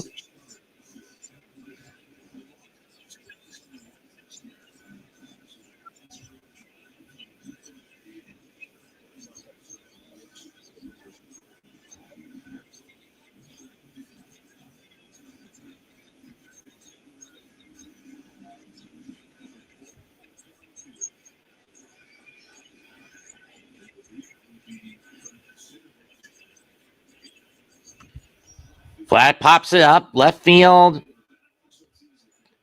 Bellinger's got one down.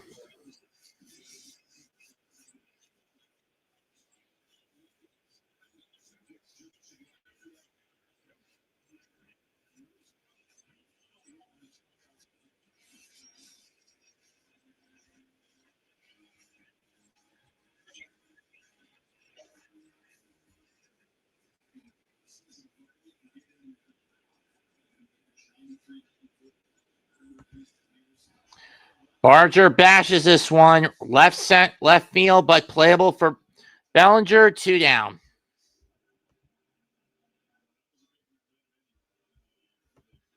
Got it off the end of the bat.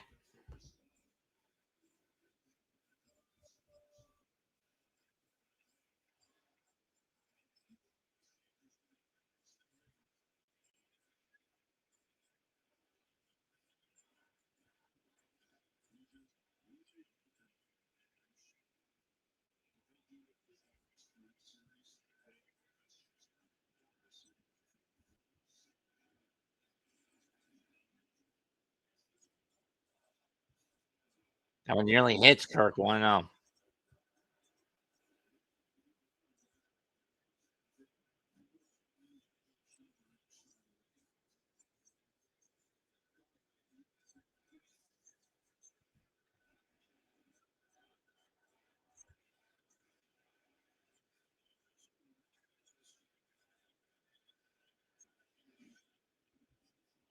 Foul off, 1-1.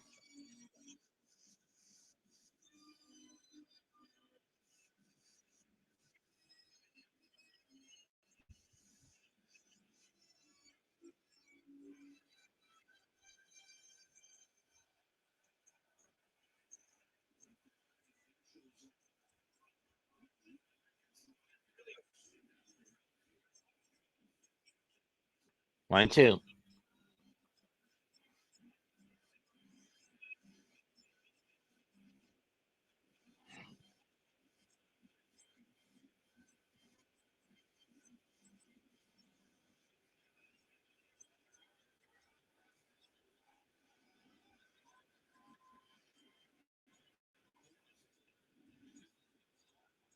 Line caught by Rice, and he'll scoop me, take it to the bag, inning over.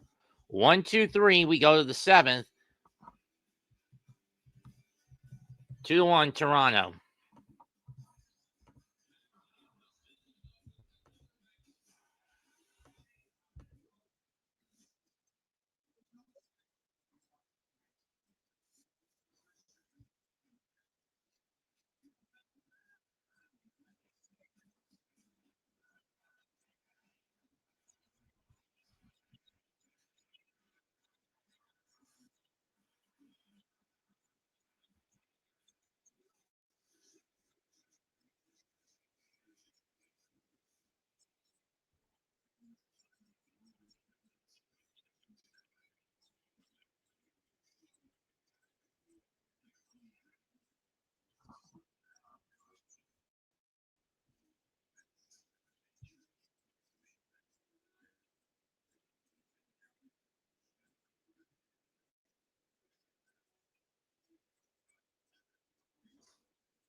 First pitch to Chisholm, strike one.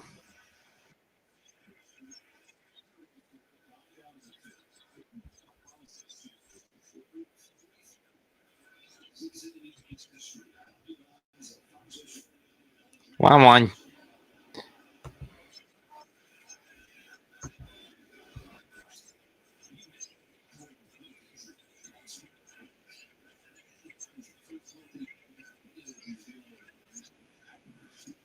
Swing and miss, 1-2.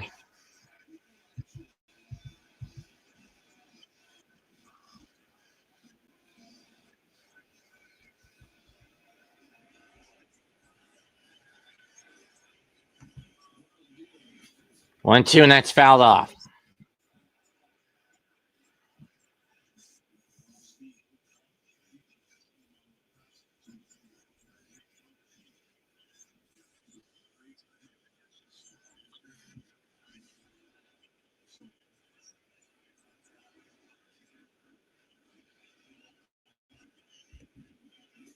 Two and two.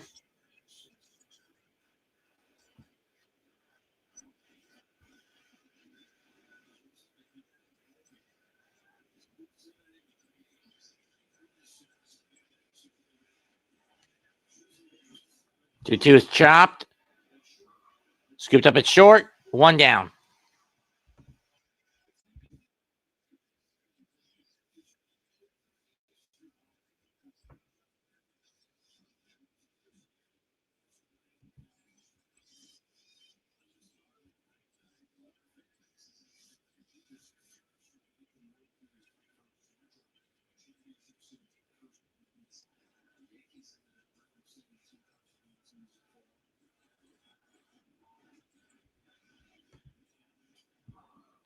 McMahon fouls that one off on 1.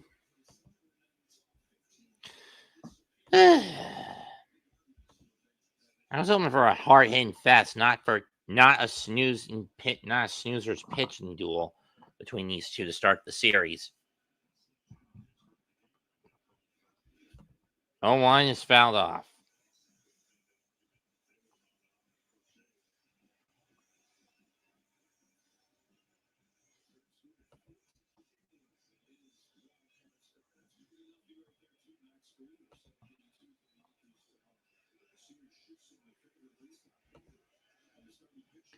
Got to me.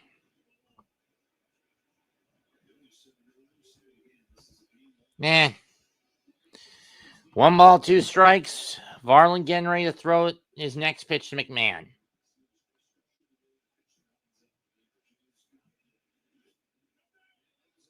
Just caught, misses the outside. 2-2.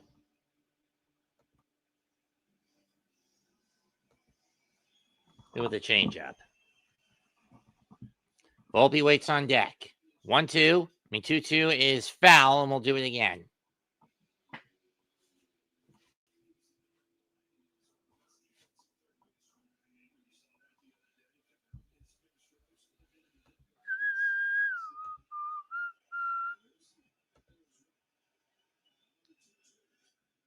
Ripped. Base hit in the right for McMahon.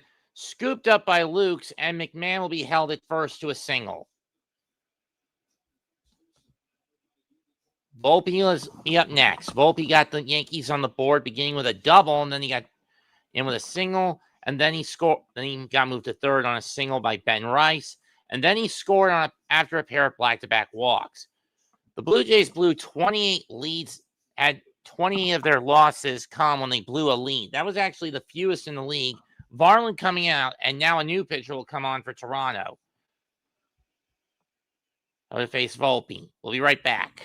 Blue Jays lead 2-1.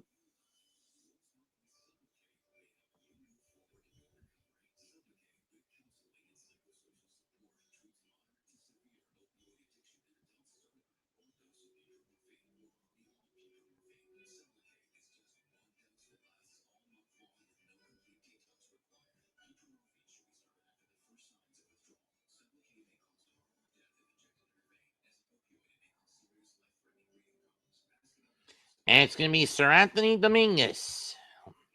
Another guy the Blue Jays got at the deadline from Baltimore around this time got the deadline last year from the Blue Jays.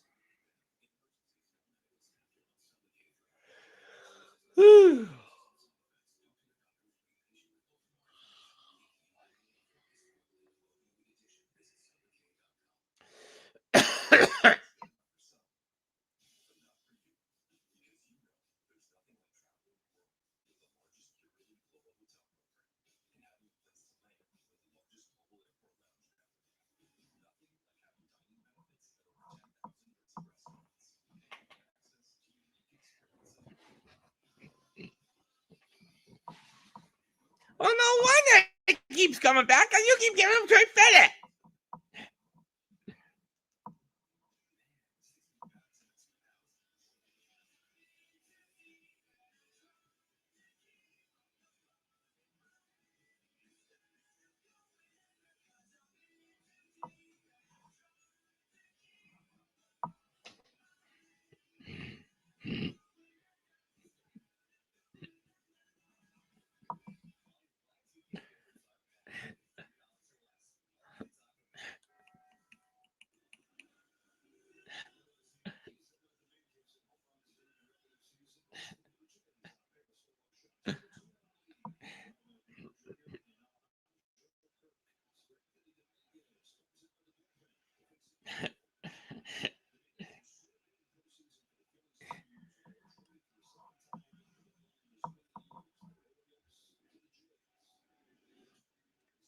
Strike one to Volpe.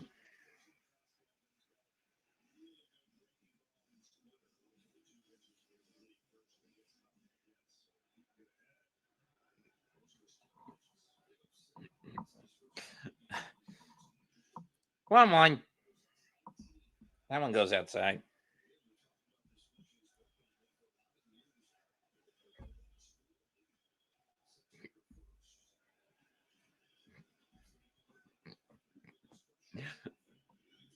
Two one upstairs with the sweeper. How about just two for it? Hello, DJ J.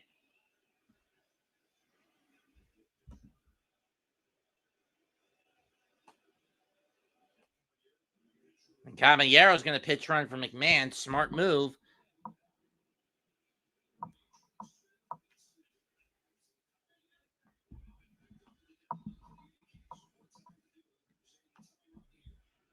What I need is tree fitted. Because why? 2-1 pitch. Swing and a miss. 2-2.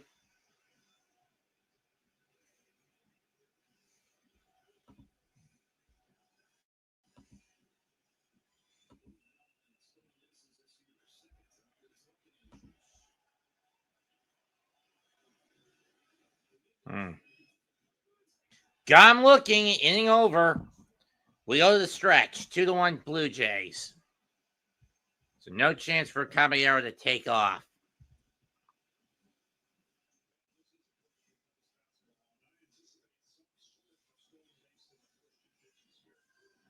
Oh, that was only 2 outs? Never mind. I thought it was just 1. I thought that was 3.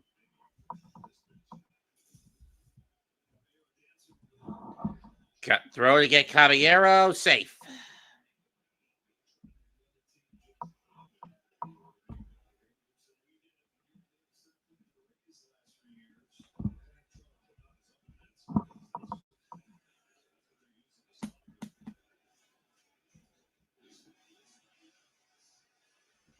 Oh, 1.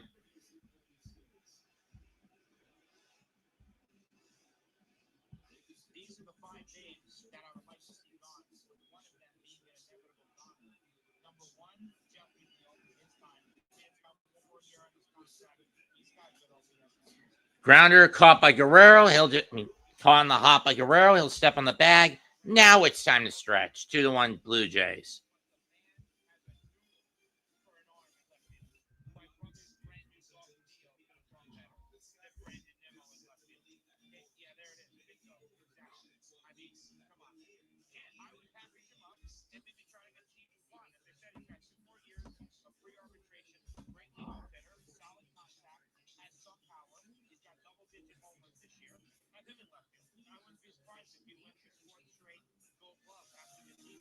Number 3 is David Peterson. He's got 1 more year of lead control, and then he's going to be asking for some sort of money. I know his second half wasn't great, but he still made the All-Star team. Number 4, Kodai Senga.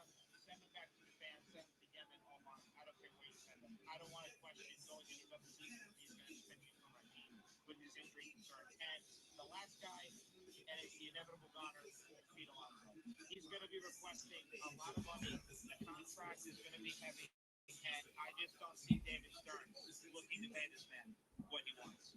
These are the 5 names. No way. The Gecko was just falling down the street. I also wanted to meet him. Ever since Heck was 24/7 emergency roadside service got assigned to Jim. Sounds like you got one of your sightings. That my dudes.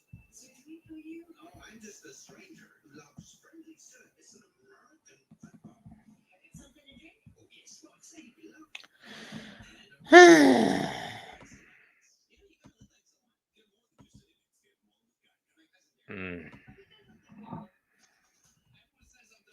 Well, David and DJ are going at it in terms of convo. How are things going to go down in these final 2.5 innings? I don't know.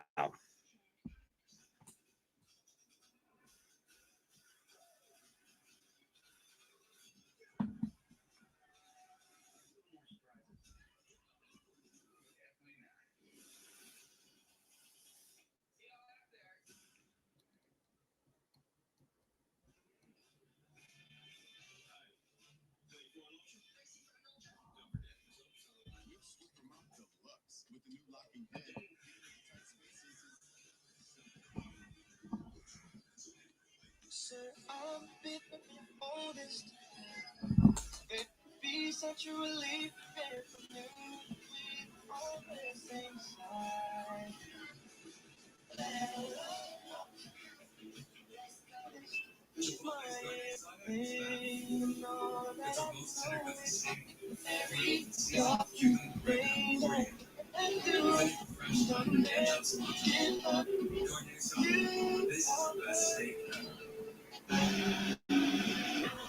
Check out the largest selection of authentic jerseys, caps, t-shirts, and more. And shop.com for your favorite courses.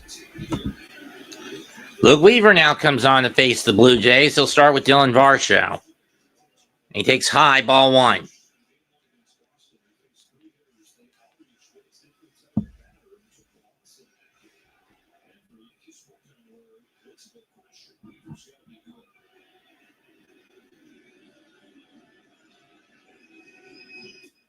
Two now.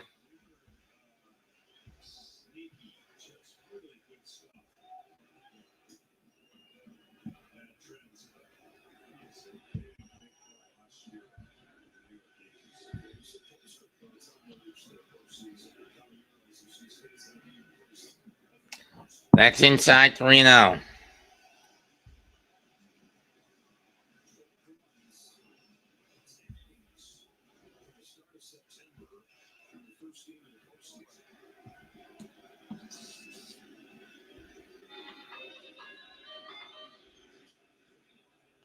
Three and one as he fouls it off.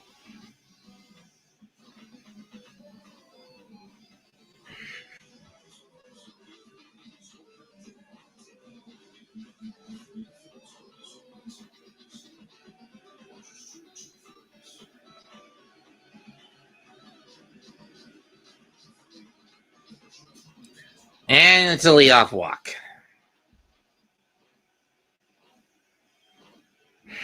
Fuckers!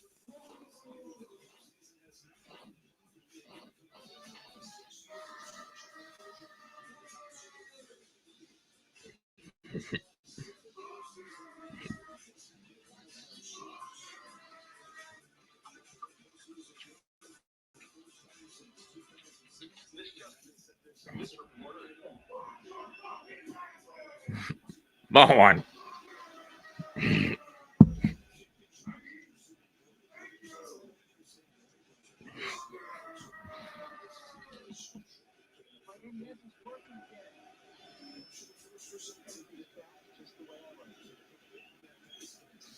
One one. Then he swings and misses.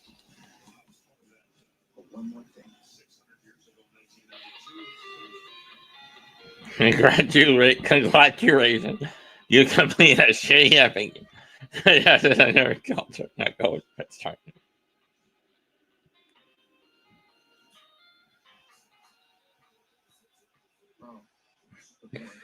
Hit to right field, base hit, and it's a double. Or a single, I should say, by Santander.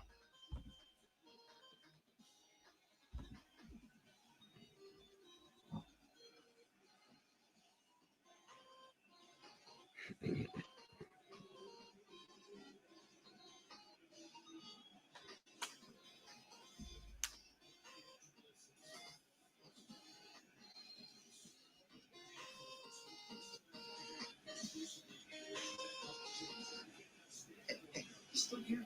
I was wondering, how did Supervisor Death Christ get that glitchy patch? I mean,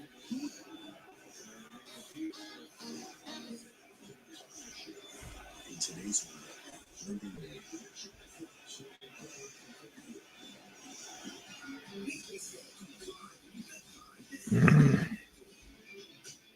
Runners on first and third, 2 out, nobody out.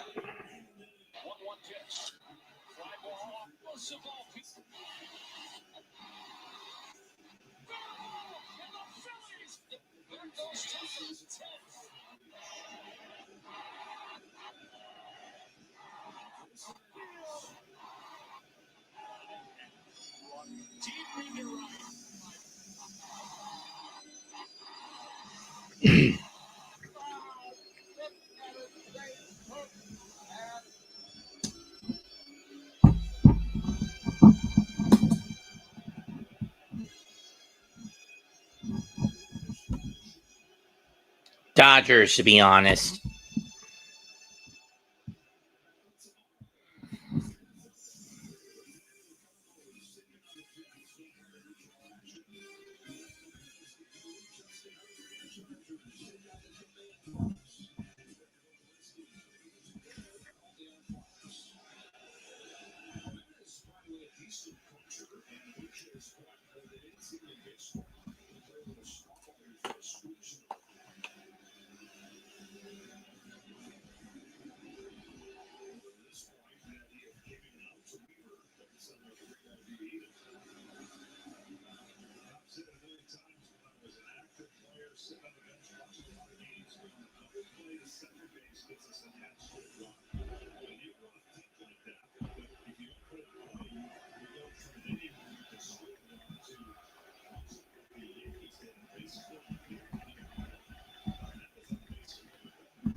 Here's hoping her engagement lasts longer than the last guy.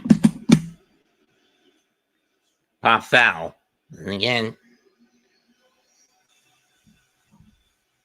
she's 8 years older and hopefully 8 years wiser. I mean, hopefully 8 years wiser.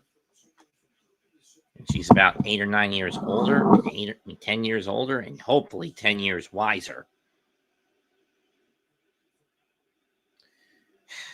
0-1 pitch. Ground ball, base hit, and that's going to get one home. Varshall coming home. Santander to second. RBI single. Oh, bottom of the order getting it done for the Jays. 3-1 Toronto.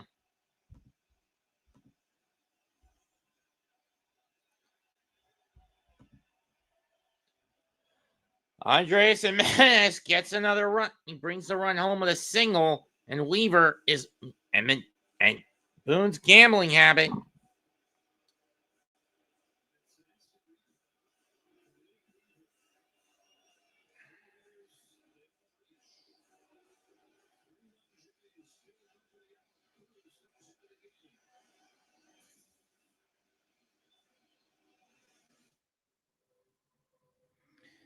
And Luke Weaver getting the hook after no runs, 2 hits, a walk.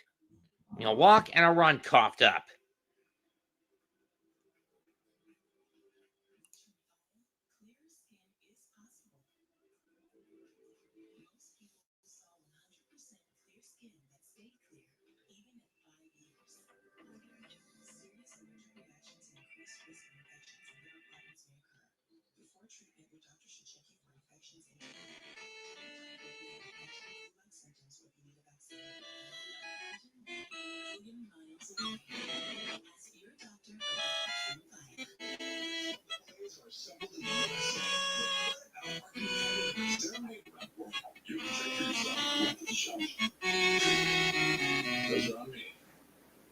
Just kidding. You got to pay for this.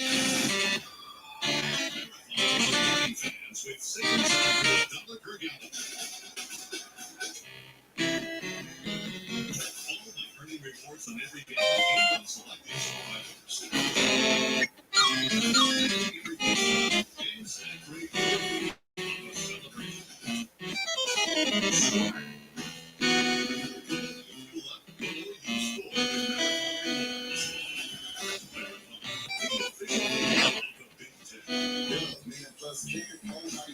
So it's a dungeon crawling JRPG now.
right, who is it? Oh, God, it's Cruz. This isn't going to be good if you're the Yankees. Clement leads off. He comes up. Drag bunt. Throw to third. Gets one over the first. Not in time, but they do get the lead runner. But the Yankees do get the lead runner at the very least.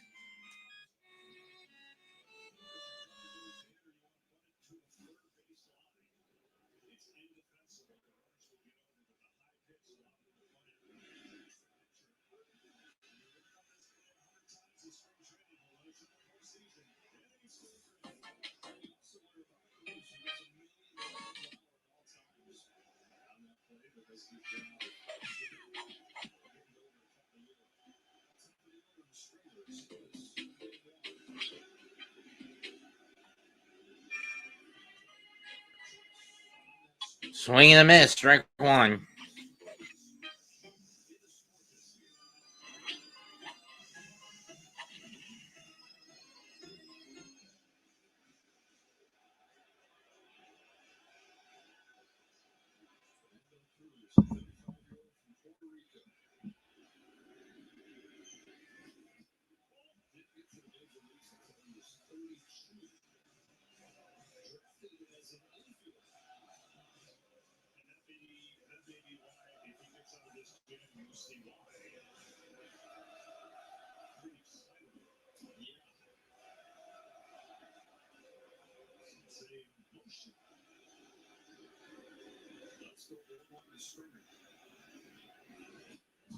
Two one.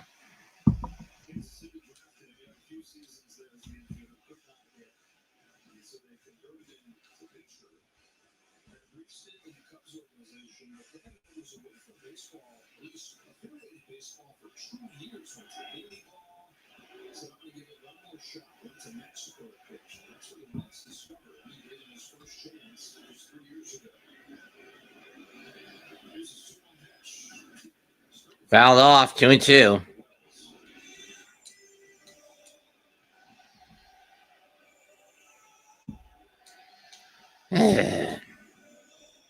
Brief injury delay.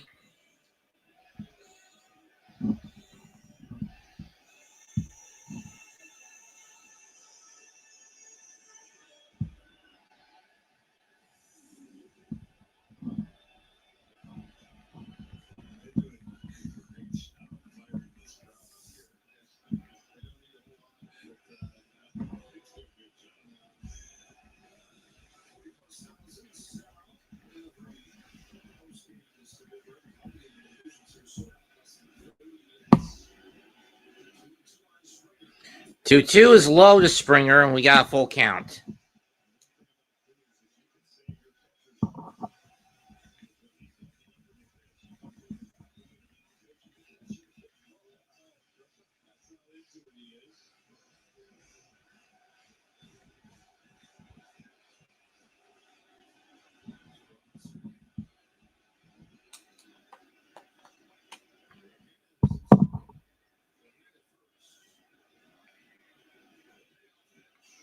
Payoff. And it's low ball four, bags loaded. It's for Toronto. The bases are loaded for Toronto.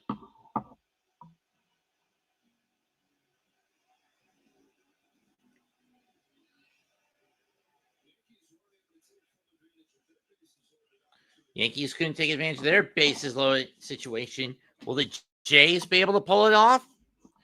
Got to find out. Up next up, with the bags loaded and one out, as opposed to having the bags loaded and nobody out and only getting one across for the Yankees back in the sixth. Lutz will have a chance to try to clear the bags. Who the fuck's Tyler? First pitch to Lukes. Outside, ball one.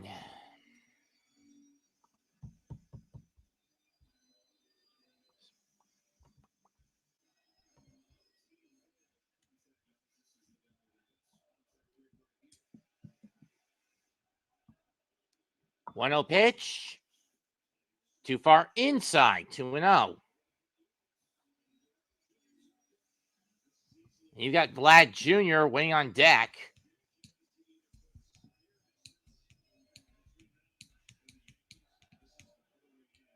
If you're a Yankee fan, this is not what you want to see. Granted, I'm not a Yankee fan, so I don't care either way. 2-0 is high, 3-0. But with the Mets not even making the playoff cut this year, I really don't have a horse in the race, so to speak. Carousel getting ready to move.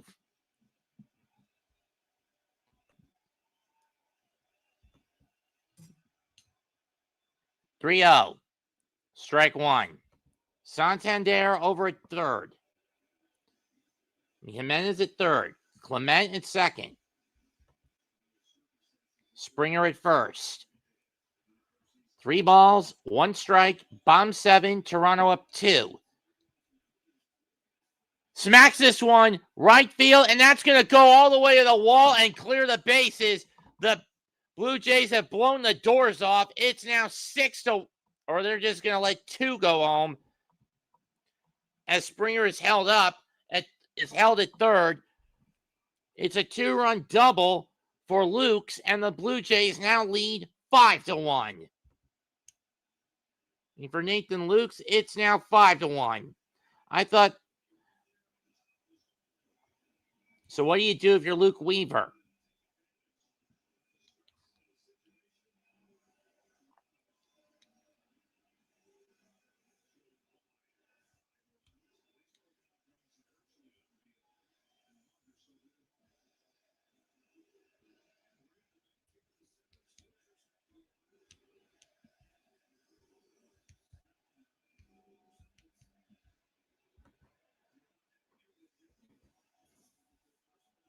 Can I ask Boone why you went with Cruz? I mean, granted, your bullpen gambling is not as bad as Carlos Mendoza's, but you're the guy who taught him reckless bullpen gambling. You son of a bitch. And Paul Blackburn is back up in the Yankee bullpen. And at this point, throw the son of a bitch to the Wolves. With runners in scoring position, 4 homers and 58 RBIs this year for Vladdy, and a .307 batting average. Today, he's 2 for 3. First pitch is low, ball 1. The Vladdy chance breakout in the Rogers Center. Infield moves in. They try to cut down the lead runner.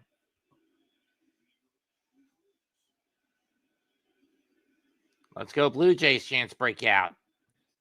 2-0 on the slider. At this point, just give Vladdy the free pass and then see if you can get Barger.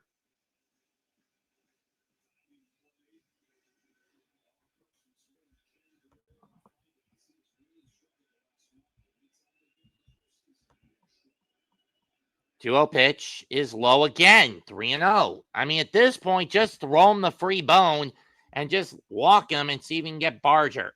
I mean, Barger to hit in the double play if you're Boone. Just hold up the 4th finger, or Booney, I mean, bonehead.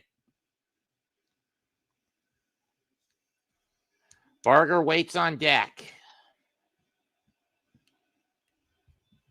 And this is where the game is slow to a crawl here. 3-0 pitch. It's popped up. It's deep but playable. Grisham will make the catch. Springer will tag up. Clement goes to third. Lukes goes to third. It's now 6-1 on a sac fly by Vladdy Jr.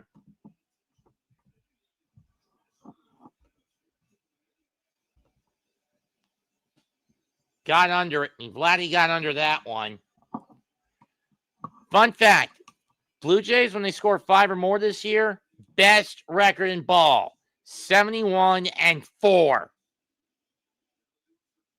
And Cruz is getting the hook. In comes Paul Blackburn. And the Jays have exploded for 4 unanswered runs in this inning.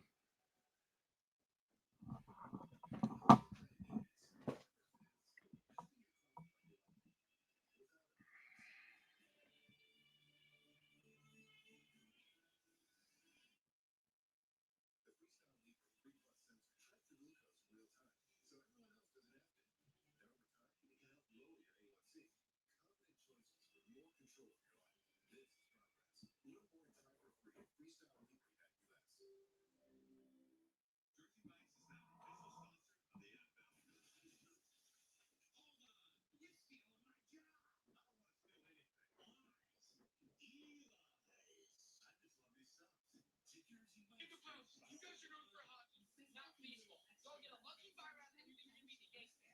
And here's what now you take $600 million chip. But it's not out money. Nice top money, all that money just to fall back.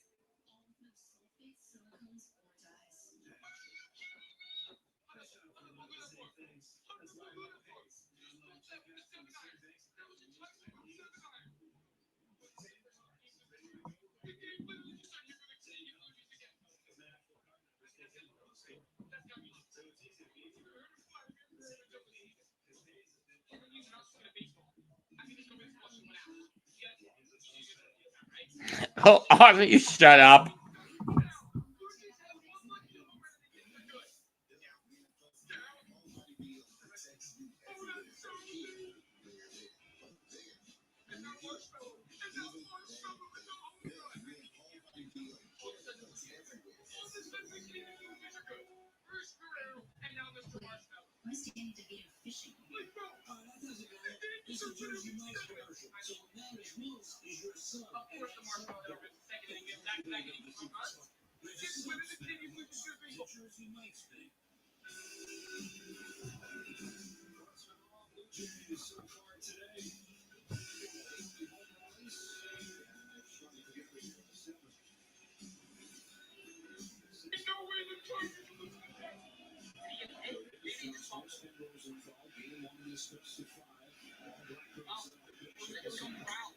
First pitch to Barger, ball one from Paul Blackburn on the cut.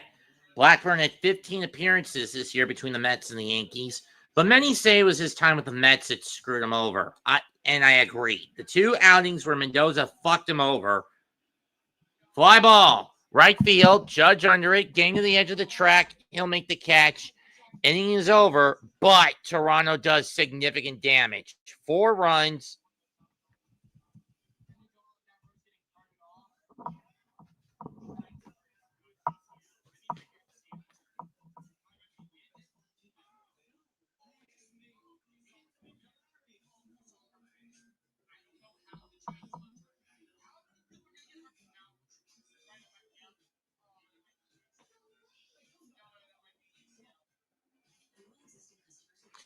In the Blue Jay Toronto 7th, the Jays scored 4 runs on, let's see, 1, 2, 3 hits, and stranded 1 as we go to the 8th. Toronto 6, Yankees 1 through 7. And like I said, the way this with no Mets horse in the race, I don't really care who wins this year.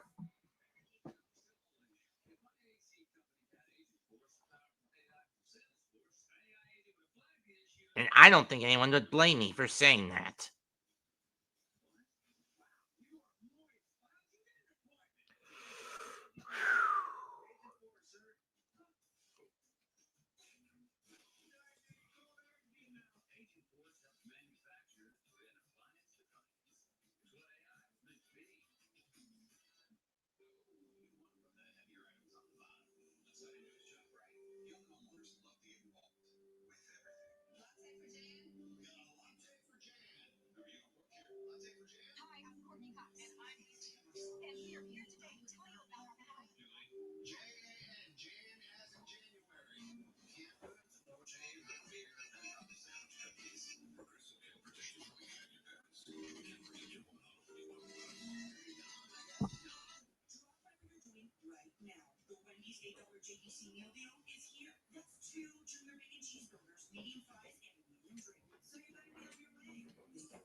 What is that, Matos? No, huh? Russia's chicken?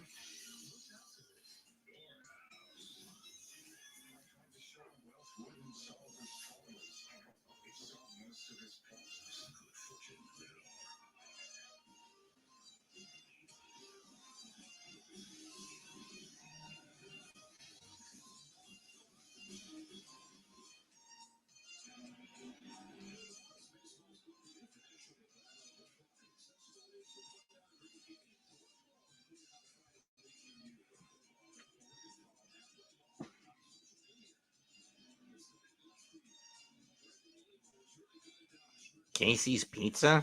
Never heard of them.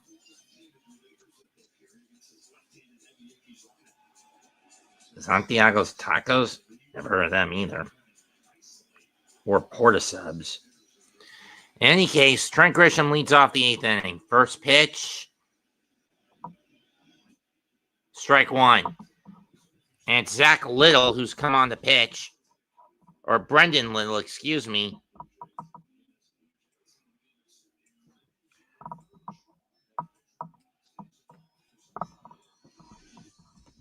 1-1.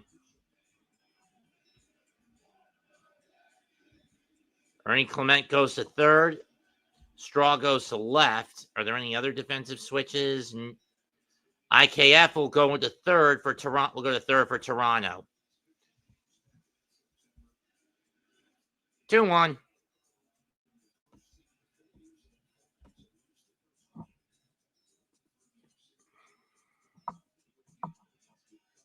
No stranger to IKF are the Yankees. They had him for a short time.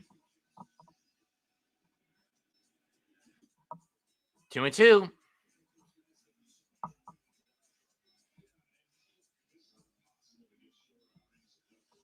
Wayback Burgers.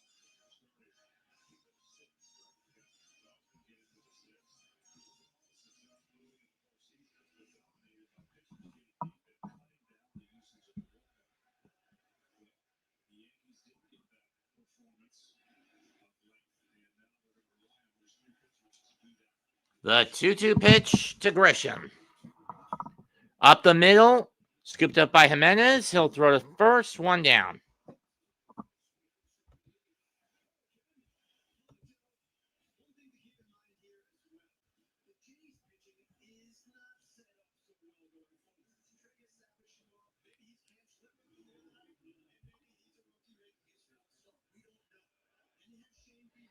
Here comes the judge. Let's see if he can get the Yankees something going. Get some going for the Bombers.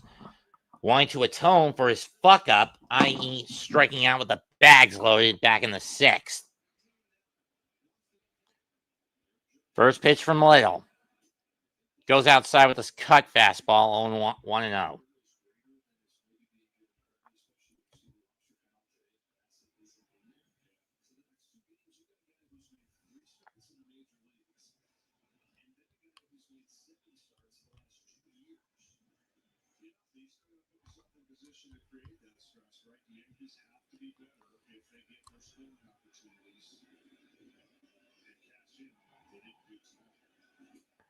Ball 2.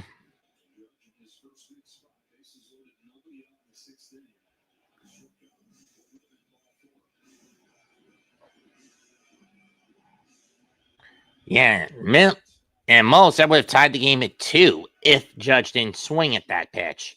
2-0 is low. 3-0. One with the sinker again.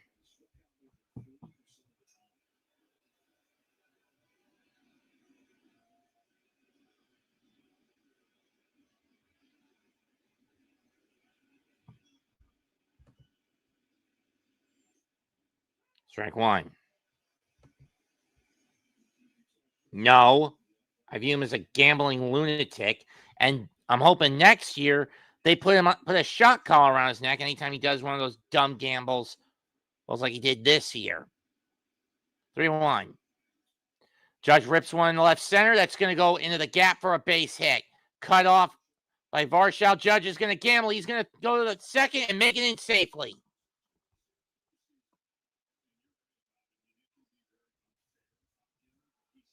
One out double for the Judge.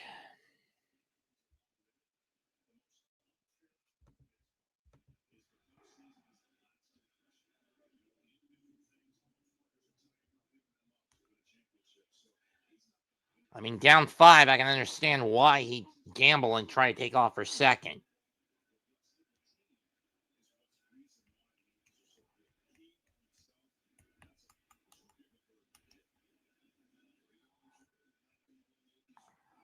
First pitch to Bellinger.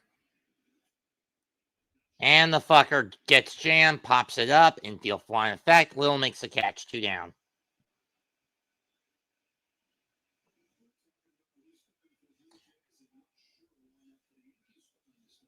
Yeah, much more guaranteed lineup for the next 3 game pitching core for the Yankees in the next 3 days. Max Fried tomorrow, Carlos Rodon on Tuesday, Cam Schlittler on Wednesday. And if it gets that far, it'll go back to Gil on Friday. Ben Rice up next, and he takes ball 1.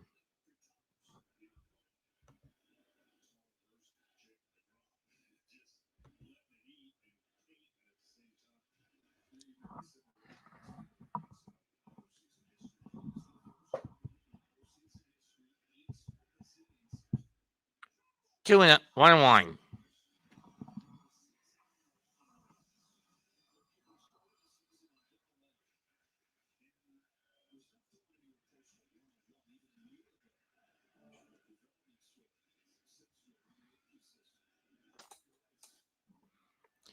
Reaches in the going track wall, caught on the run by Varsho, and that ends the inning.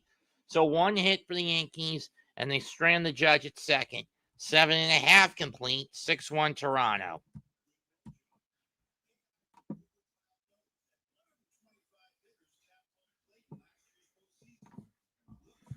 As for what's going on in the other game going on at the moment, that's in progress at the moment, the Dodgers versus the Phillies. Let's see. Top 1, Ohtani strikeout. Betts ground out. Teoscar strikeout.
Having insurance isn't the same as having State Farm. It's like getting the strength of this King Henry, but getting that King Henry.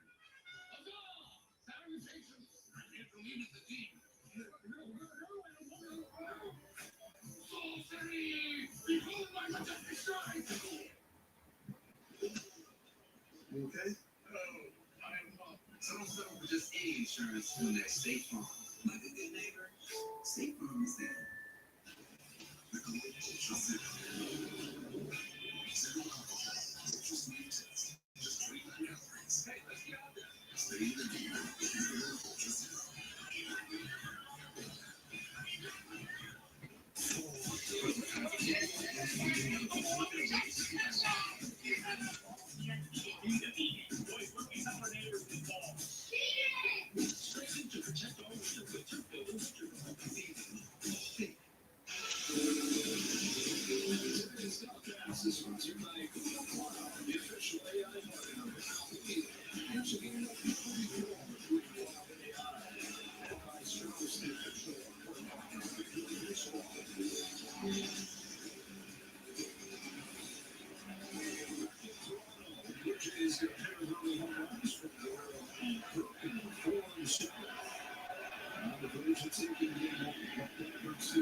Kirk takes it high for ball 1.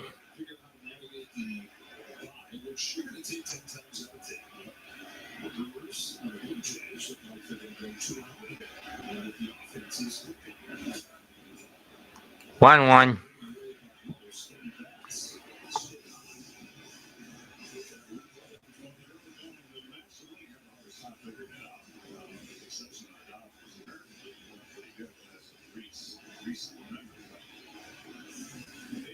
Things that over time I've always thought would work itself out. Because in the beginning, it's such a culture shock to have those 6 days off.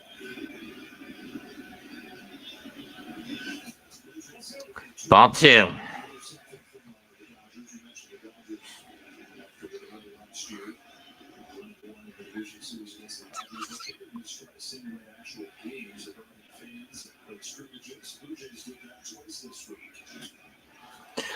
Driven right to left field, and this one's in the chase. Bullpen, second of the day for Alejandro Kirk, 7-1 Toronto.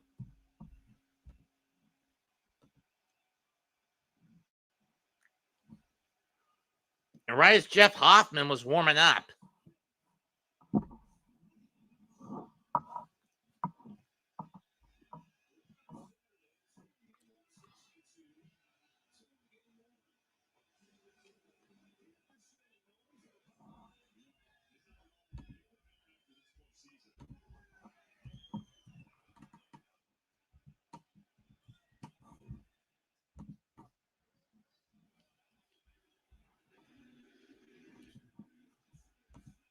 this one smashed in the left center field by Varshow and into the gap.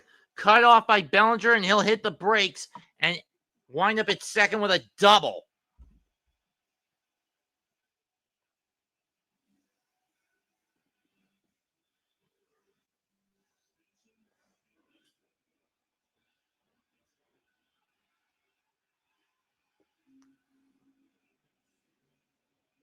I'll admit that was a piss missile by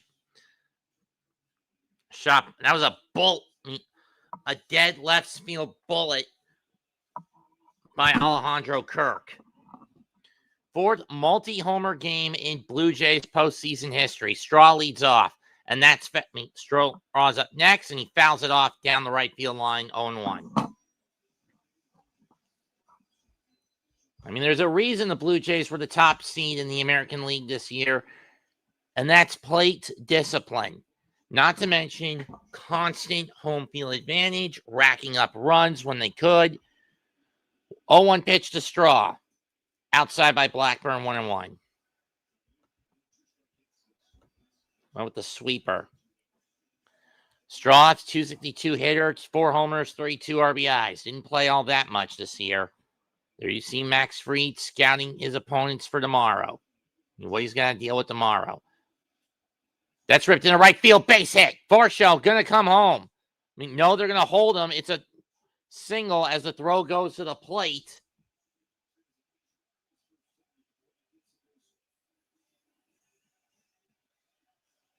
And the Blue Jays are just burning this game to the ground.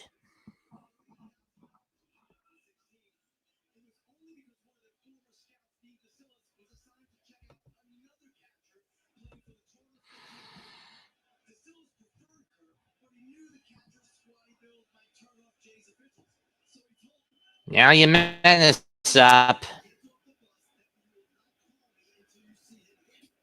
Ball 1.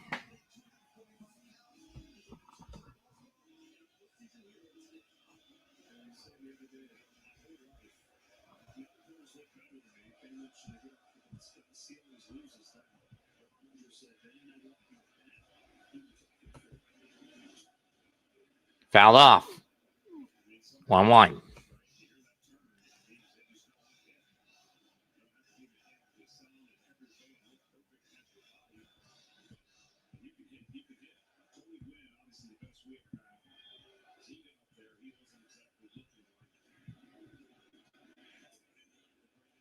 One, 2-1. Or did that hit Jimenez? Did it hit him?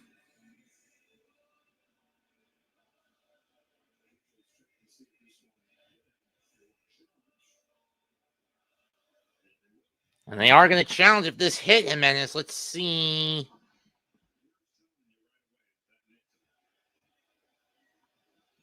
I don't know.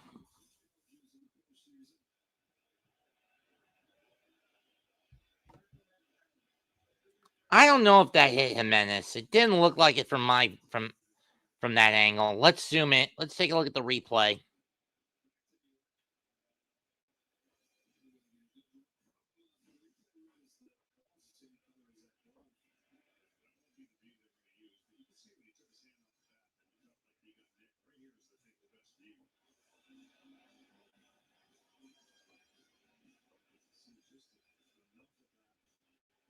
Nah, it didn't look like he got hit. At least not from that angle, anyway.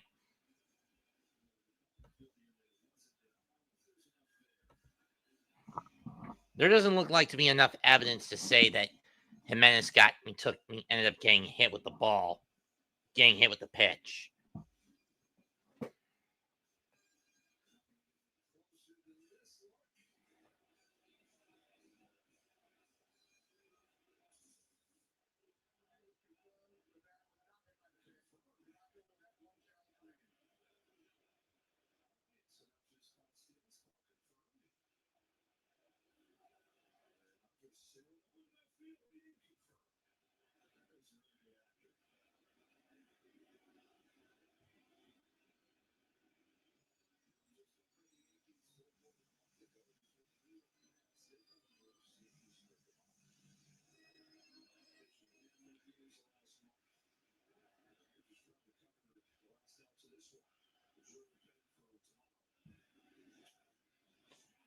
Driven to left field. That's going to get down. Another run scores. 8-1 Toronto.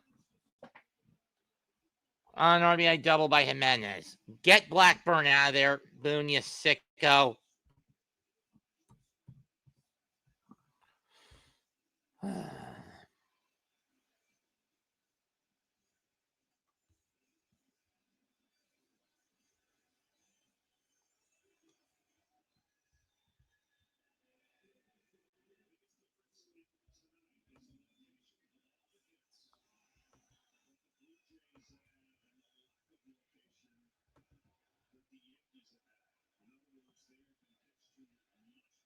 Clement's first pitch. Pitch to Clement is grounded foul down the third baseline. 0-1. And Yankee fans are disgusted with their pitching core tonight. And who'd fucking blame them, to be honest, as well as their hitting core. Swing and a miss. That one was a sweeper. 1-1.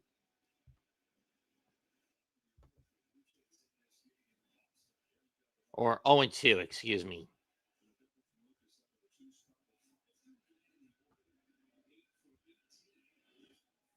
That's driven to center. Grisham's under it, makes the catch. Throw coming home. The throw is offline.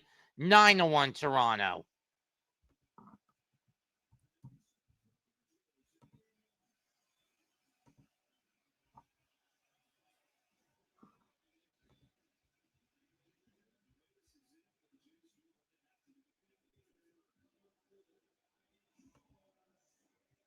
Here comes the Springer.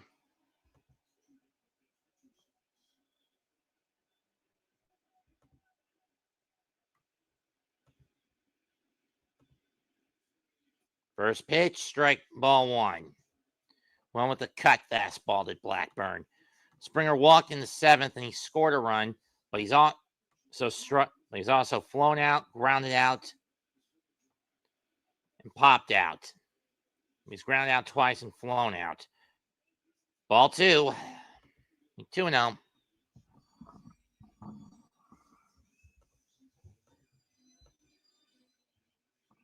I don't know what the hell my mom's up to, but I know that was the sound of a laundry basket being thrown down the stairs. Fouled off. 2-1.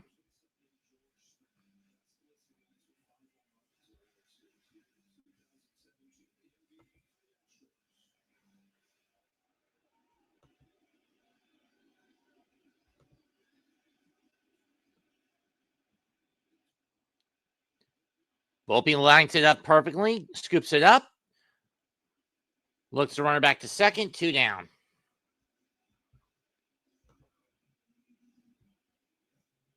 He looks a minute back to second, 2 away. This was a 2-1 game back in the 6th, and since the 7th, Toronto has blown the doors off. Four here in the 7th, 4 in the 6th, and 3 in the 7th, and 3 here in the last of the 8th. First pitch to Nathan Luke is a ball lowing away on the cutter. Hoffman ready for the 9th. Granted, it's not going to be a save decision unless some way, somehow, the Yankees can get at least 6 on the board, get away with scoring 6 in the 9th.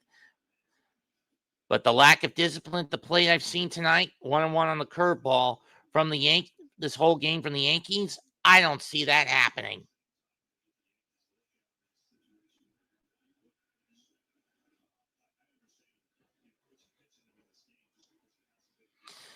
One pitch. That's fouled off. 1-2.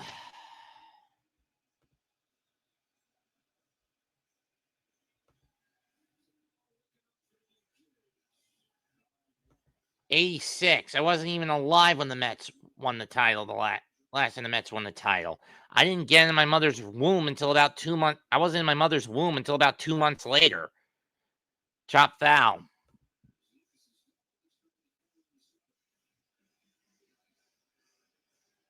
Cold in Canada. At Toronto this year, the Yanks are 1-6 with a 4.7 runs a game average, 12 homers, a 1.80 ERA, and 11 errors. Today, 207 batting average, 1 run, no homers, 1 for 6 with runners in scoring position, and a 10.57 ERA collectively.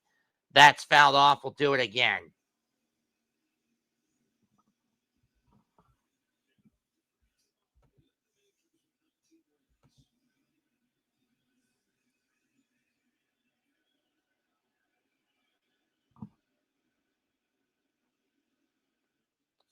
One, two is grounding up the middle. Base hit. Run coming home. 10-1 Blue Jays. Jimenez scores. Grisham doesn't bother with a throw-in. Blue Jays up 10-1.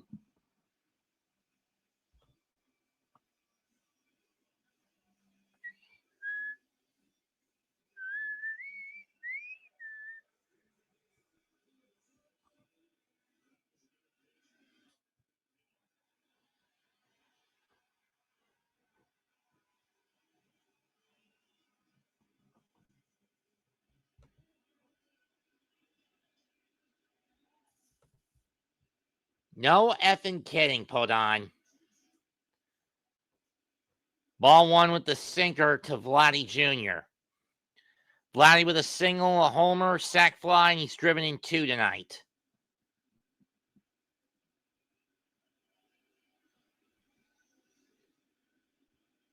1-0 pitch. Outside 2-0 from Blackburn. At this point, I get why Aaron Boone brought him in. Damage control attempt. An attempt at limiting damage control. But when you give up 4 runs in the 8th inning and 8 over the last 2, and your pitching core gives up 8 runs over the stretch of the last 2, when you had a chance to blow the doors off or at the very least take the lead back in the 6th, that's on yourself. I could see the Jays winning it all, David. I mean, then again, this is a team that hasn't won the title since the back-to-back titles in 92, 90, and 93. Ring over Atlanta and Philadelphia. 3-1 pitch to Vladdy. That's hooked in the right field for another base hit. Lukes will hold up at second, and Vlad has a 3-for-4 night. And at this point, Blackburn needs to get the hook. This is the same problem he had when he was with the Mets earlier this year. And up next is the only Blue Jay who hasn't gotten a hit because he was put in as a late defensive replacement, a former Yankee in his own right, Isaiah Connor Falefa.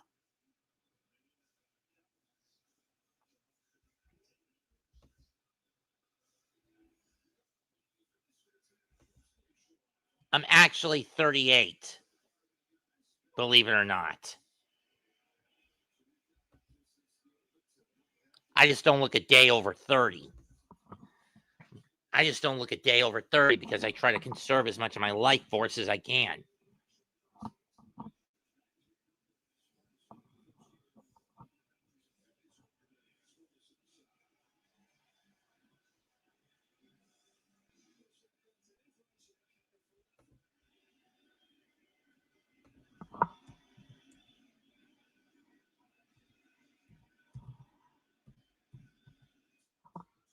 Strike one, IKF, 0-1.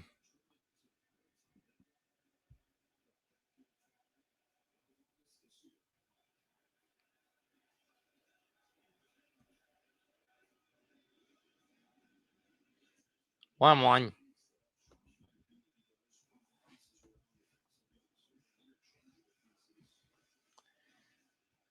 At least John Schneider knows when not to gamble. Why didn't the Mets get this motherfucker instead of Mendoza? Swing and a miss, 1-2.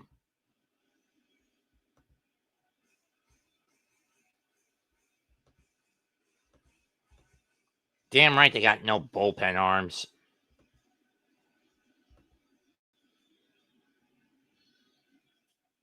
In a right line drive caught by Chisholm that finally ends this inning, but not before another 4 spot is put up by the Blue Jays in the 8th.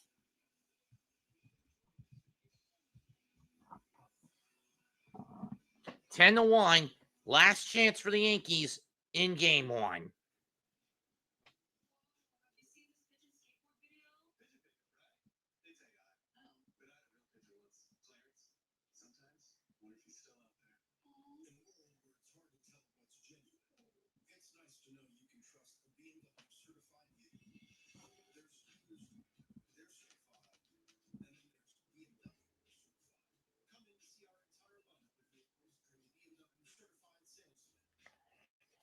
This time they got the runs on 1, 2, 3, 4, 5, 6 hits, and stranded 2 in the inning.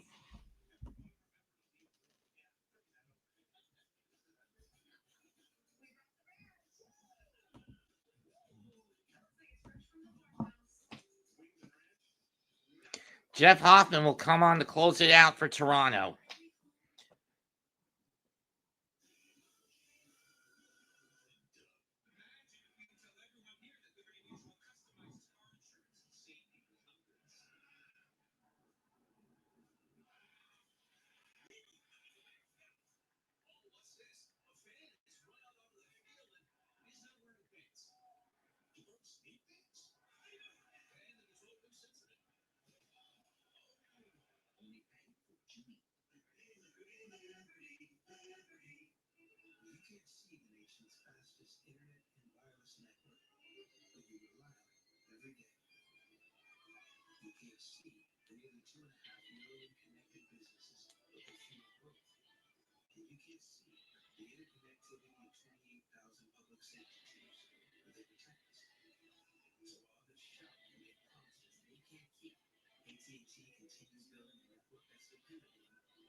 "71 games, 9-7 record for Hoffman. First pitch to Giancarlo, strike 1 over the middle.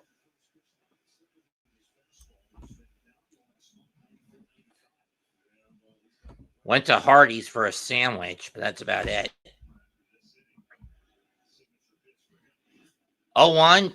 Giancarlo pops it up. Foul ground. IKF under it. Got it. Oh, Clement's got it. Never mind. 1 down.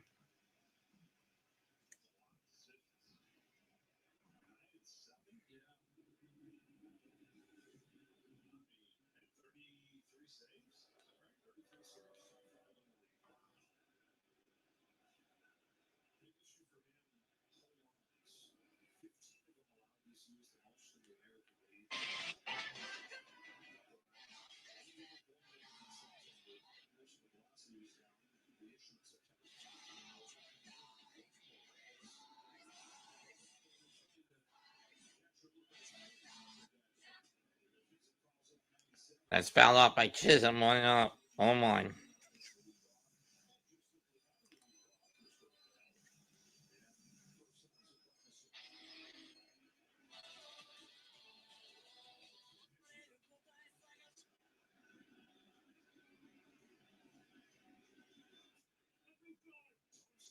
1-1.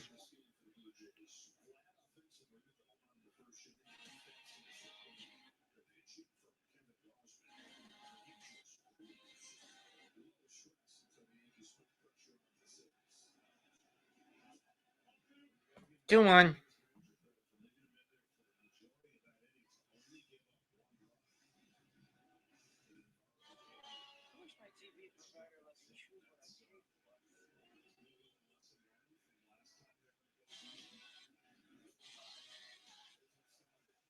Two and two.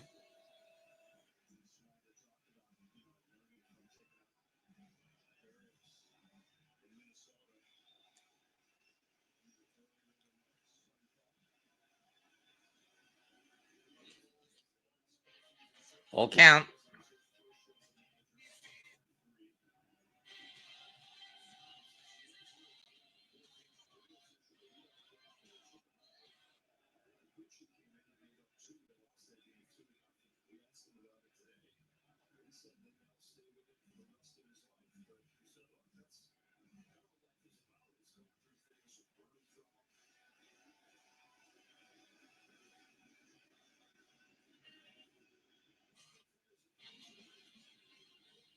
That's fouled off. We'll do it again.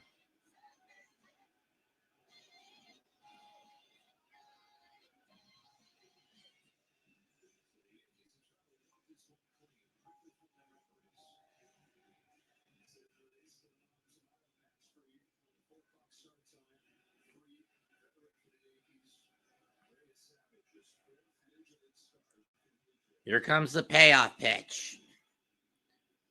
That's popped up again, this time to left field. Two gone. All remaining games on FS1. Tomorrow at 3, Tuesday at 7, Wednesday at 6, Friday, if it gets that far, back in Toronto at 7:30. Straw makes a catch. It's a floss pick. See? Caballero takes his first at bat of the game, and he takes strike one. Even if he gets on, it doesn't really matter much for the Yankees.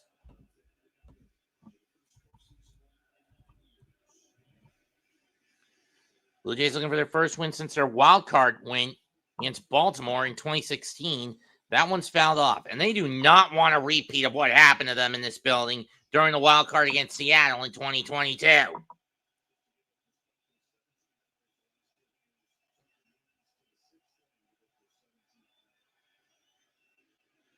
Oh, and that one hits Caballero.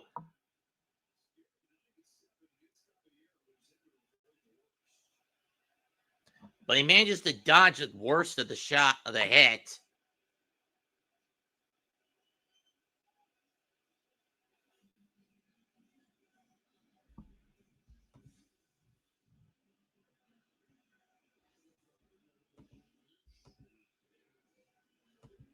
I know.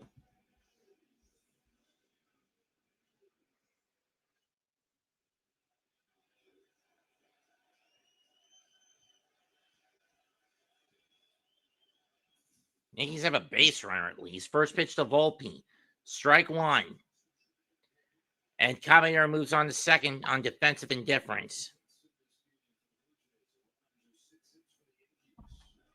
Podman, you have to be such an asshole.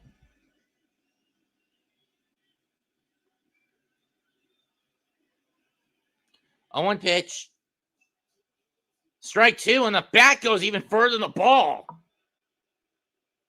Flying into the Blue Jay dugout. Wow! The bat went further than the ball.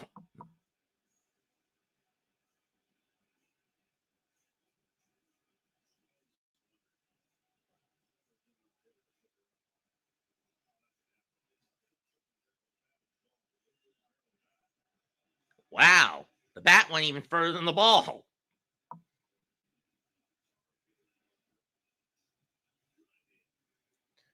Volpe spraying a little bit of extra pine tar onto his bat just for cover. I mean, just for sake of having a better grip on it.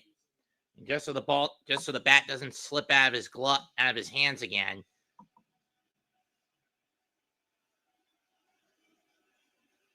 Oh, 2 pitch to Volpe.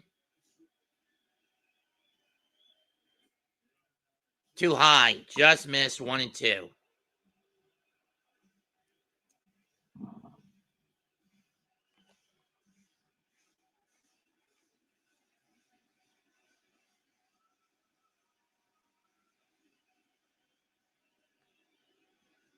Phillies in front 2-1 off Ohtani. Let's see how that happened. Oh, Realmuto triple that cleared the bases. Okay.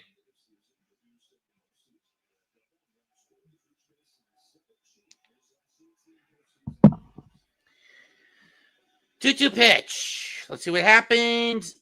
Struck him out swinging, and the Blue Jays take game 1 by a score of 10-1.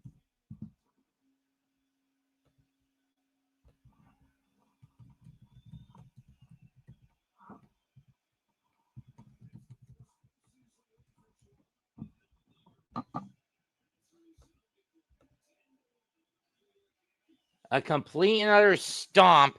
First win since 2016's league championship, 4th game for Toronto.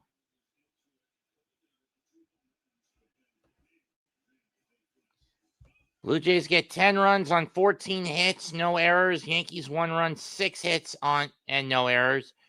Your winning pitcher, Kevin Gausman. Losing pitcher, Luis Gil. Gausman goes 5 2/3, 1 run, 4 hits, 2 walks, 3 strikeouts, and the bullpen carry the remaining 4 1/3.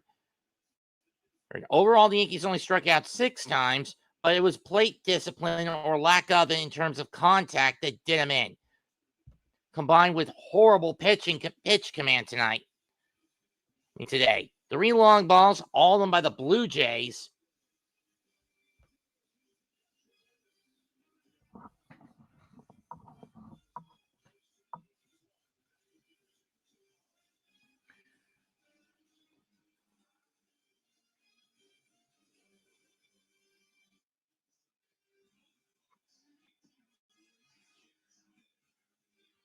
In front of 44,655, Luis Gil gets hit with the L, 2 strikeouts, no walks, 2 runs, 4 hits. Over 2 2/3 innings. Mostly because his pitch count got too bloated. But then again, that's a consequence of a bullpen gauntlet. Mia Boone gambling on a bullpen gauntlet right off the bat.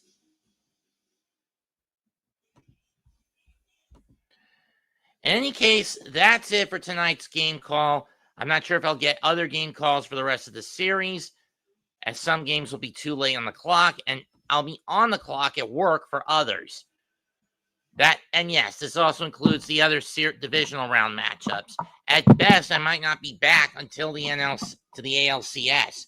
However, I'll try to get as many baseball calls as I can. That's it for tonight's game. Comment, like, share, and subscribe to the Aboriginal and Hardcore Sports Networks, as well as all the contributors to both networks.